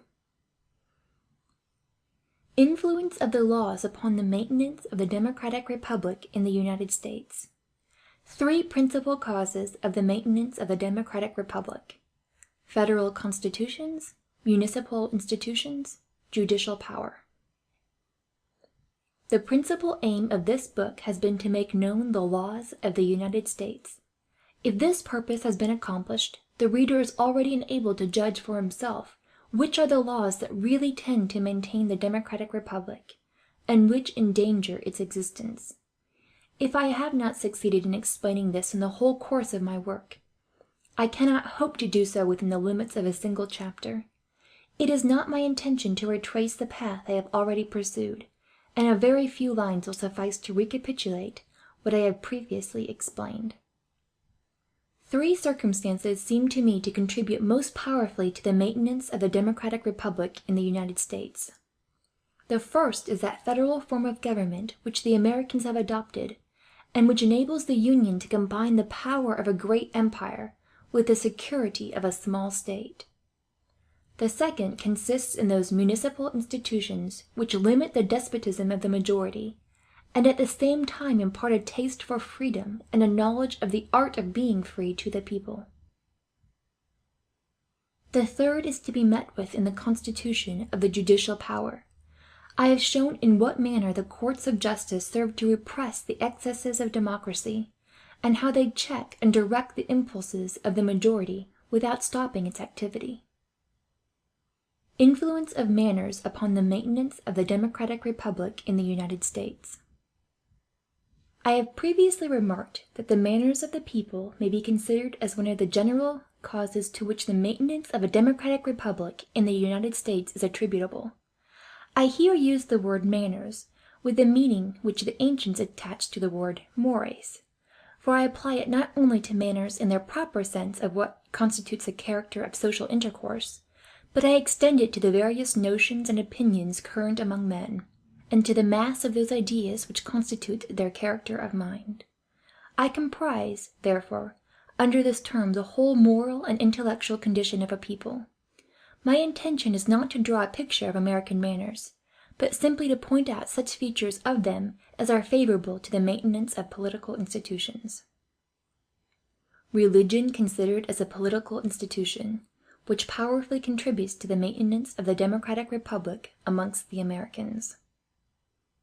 North America peopled by men who profess a democratic and republican Christianity. Arrival of the Catholics.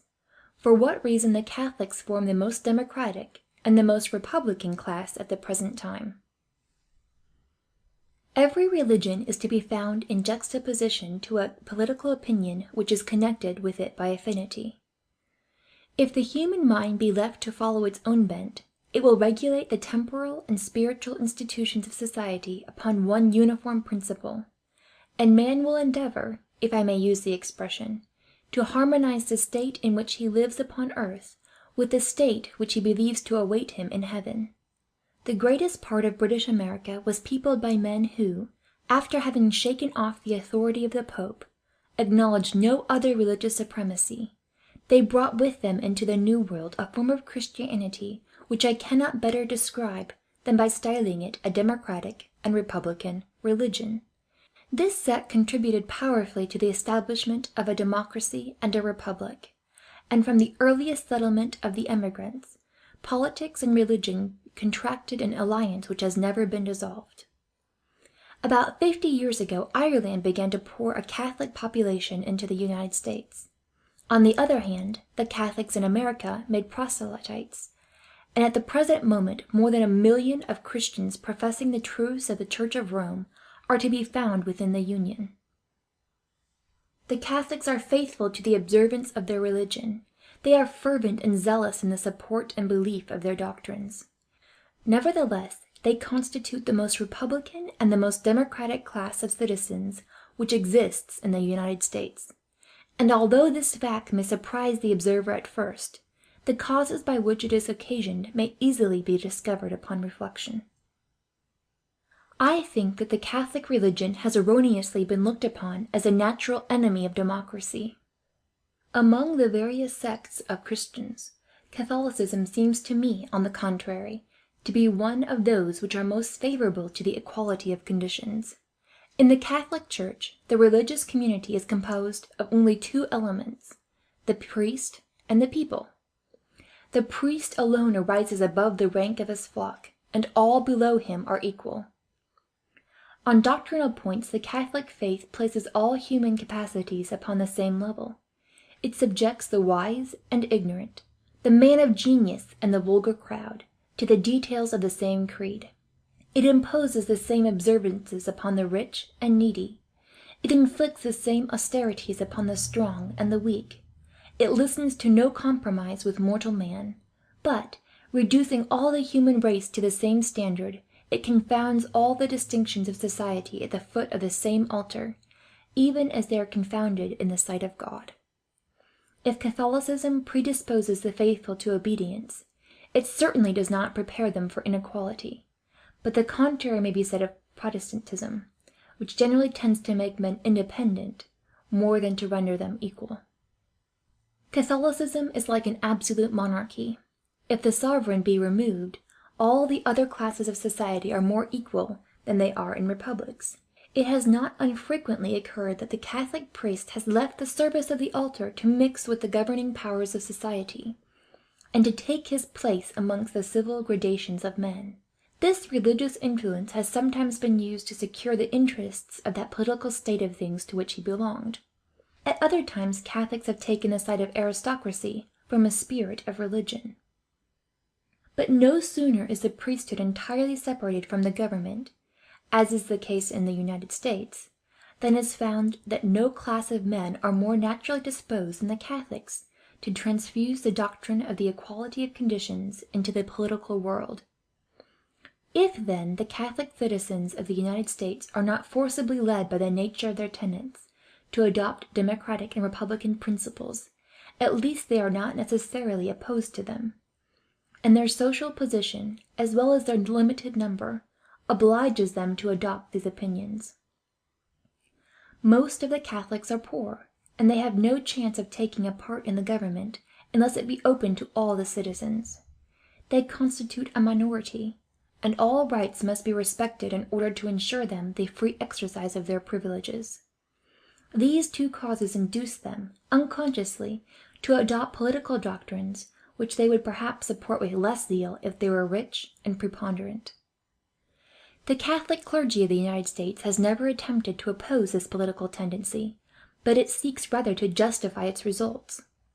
The priests in America have divided the intellectual world into two parts.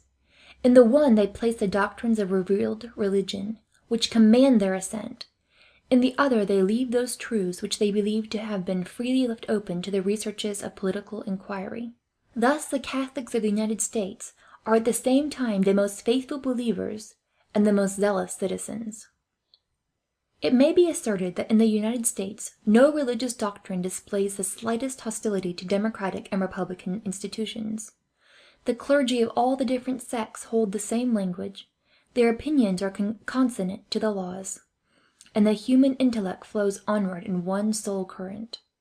I happened to be staying in one of the largest towns in the Union, when I was invited to attend a public meeting which had been called for the purpose of assisting the Poles, and of sending them supplies of arms and money. I found 2,000 or 3,000 persons collected in a vast hall, which had been prepared to receive them. In a short time a priest in his ecclesiastical robes advanced to the front of the hustings. The spectators rose and stood uncovered, whilst he spoke in the following terms: Almighty God, the God of armies, Thou who didst strengthen the hearts and guide the arms of our fathers when they were fighting for the sacred rights of national independence. Thou who didst make them triumph over a hateful oppression, and hast granted to our people the benefits of liberty and peace.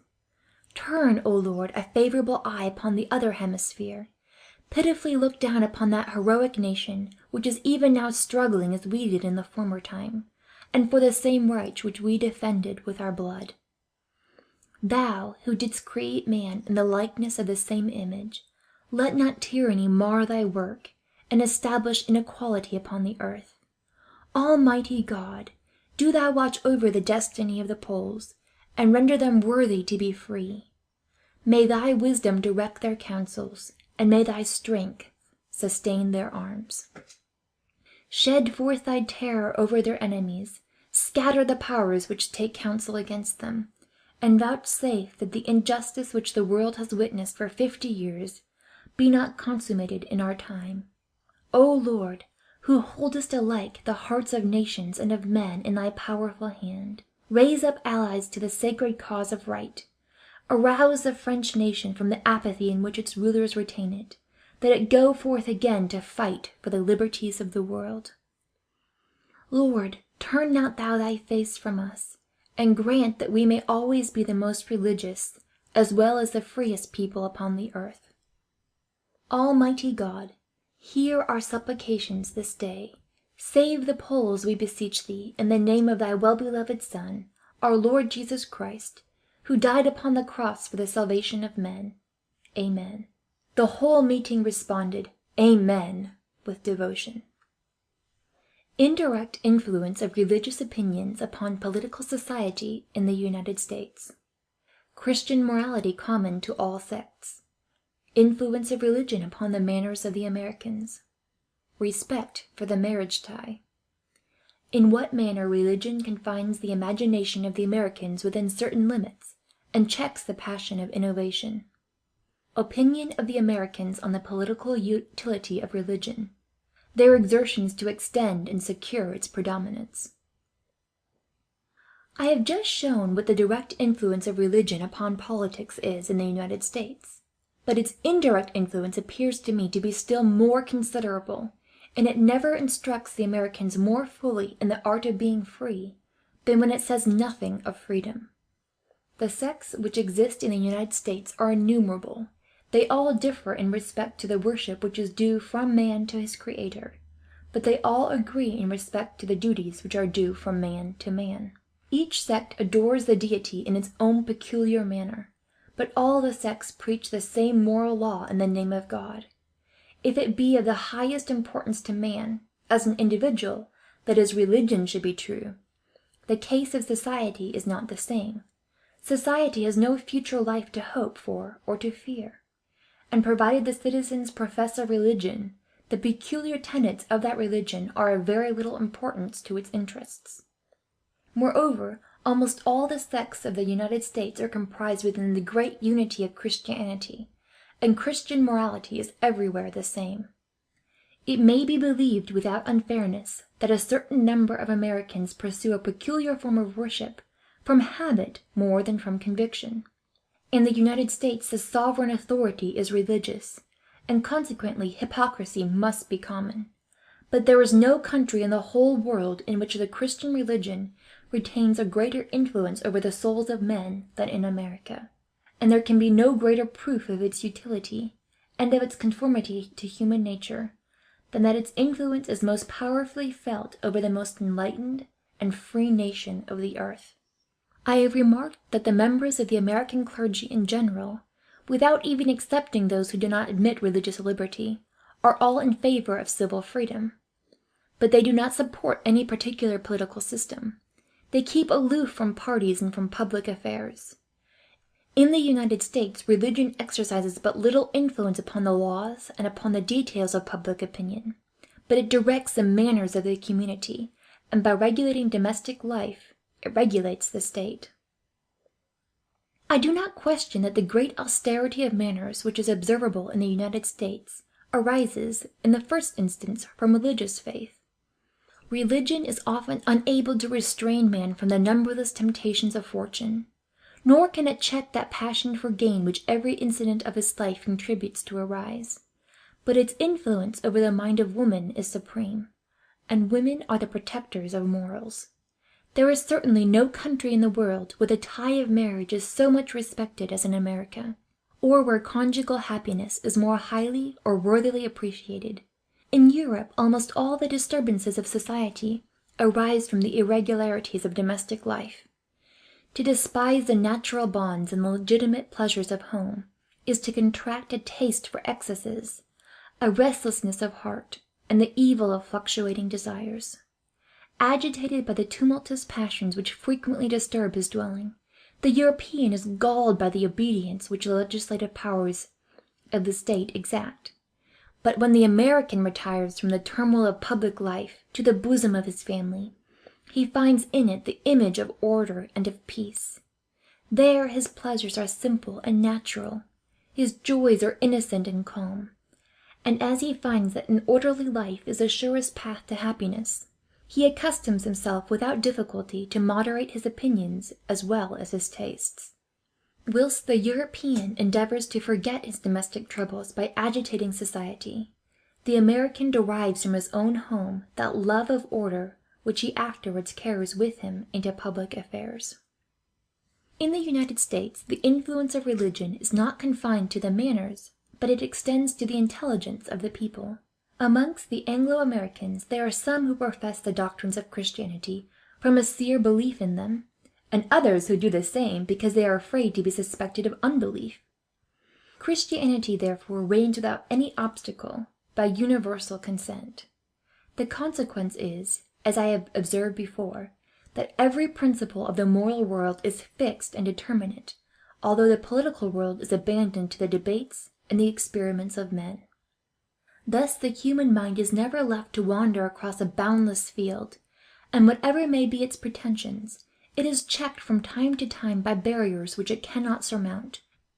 Before it can perpetrate innovation, certain primal and immutable principles are laid down, and the boldest conceptions of human device are subjected to certain forms which retard and stop their completion.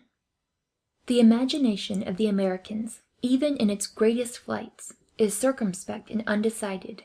Its impulses are checked, and its works unfinished. These habits of restraint recur in political society, and are singularly favorable both to the tranquillity of the people and to the durability of the institutions it has established.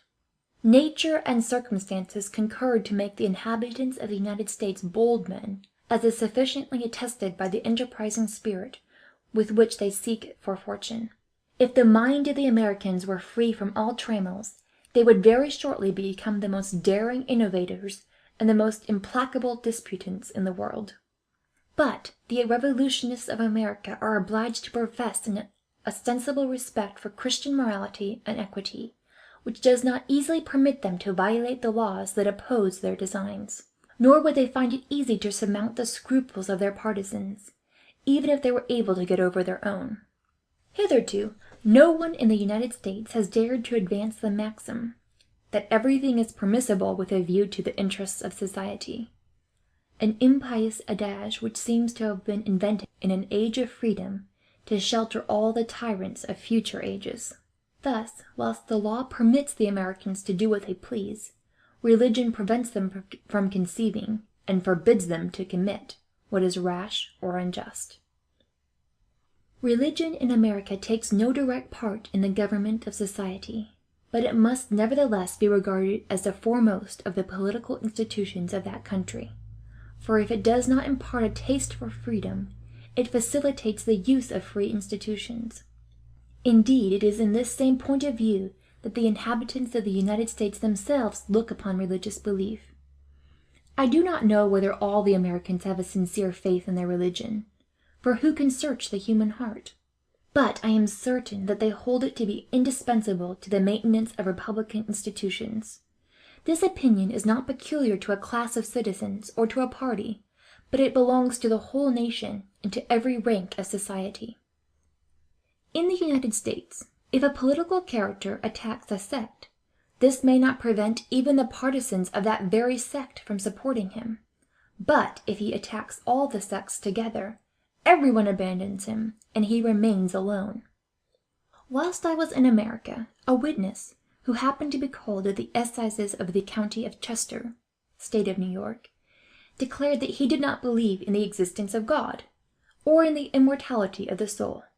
The judge refused to admit his evidence, on the ground that the witness had destroyed beforehand all the confidence of the court in what he was about to say. The newspapers related the fact without any further comment. The Americans combine the notion of Christianity and of liberty so intimately in their minds that it is impossible to make them conceive the one without the other, and with them this conviction does not spring from that barren traditionary faith which seems to vegetate in the soul rather than to live. I have known of societies formed by the Americans to send out ministers of the gospel into the new Western states, to found schools and churches there, lest religion should be suffered to die away in those remote settlements, and the rising states be less fitted to enjoy free institutions than the people from which they emanated. I met with wealthy New Englanders who abandoned the country in which they were born, in order to lay the foundations of Christianity and of freedom on the banks of the Missouri, or in the prairies of Illinois. Thus religious zeal is perpetually stimulated in the United States by the duties of patriotism. These men do not act from an exclusive consideration of the promise of a future life. Eternity is only one motive of their devotion to the cause. And if you converse with these missionaries of Christian civilization, you will be surprised to find how much value they set upon the goods of this world, and that you meet with a politician where you expected to find a priest. They will tell you that all the American republics are collectively involved with each other. If the republics of the West were to fall into anarchy, or to be mastered by a despot, the republican institutions which now flourish upon the shores of the Atlantic Ocean would be in great peril. It is therefore our interest that the new state should be religious, in order to maintain our liberties. Such are the opinions of the Americans, and if any hold that the religious spirit which I admire is the very thing most amiss in America, and that the only element wanting to the freedom and happiness of the human race is to believe in some blind cosmogony, or to assert with Cabanis the secretion of thought by the brain, I can only reply that those who hold this language have never been in America, and that they have never seen a religious or a free nation. When they return from their expedition, we shall hear what they have to say. There are persons in France who look upon republican institutions as a temporary means of power, of wealth, and distinction. Men who are the condottieri of liberty, and who fight for their own advantage, whatever be the colors they wear. It is not to these that I address myself. But there are others who look forward to the republican form of government as a tranquil and lasting state, towards which modern society is daily impelled by the ideas and manners of the time, and who sincerely desire to prepare men to be free. When these men attack religious opinions, they obey the dictates of their passions, to the prejudice of their interests. Despotism may govern without faith, but liberty cannot. Religion is much more necessary in the republic which they set forth in glowing colors than in the monarchy which they attack, and it is more needed in democratic republics than in any others. How is it possible that society should escape destruction if the moral tie be not strengthened in proportion as the political tie is relaxed? And what can be done with a people which is its own master, if it be not submissive to the divinity?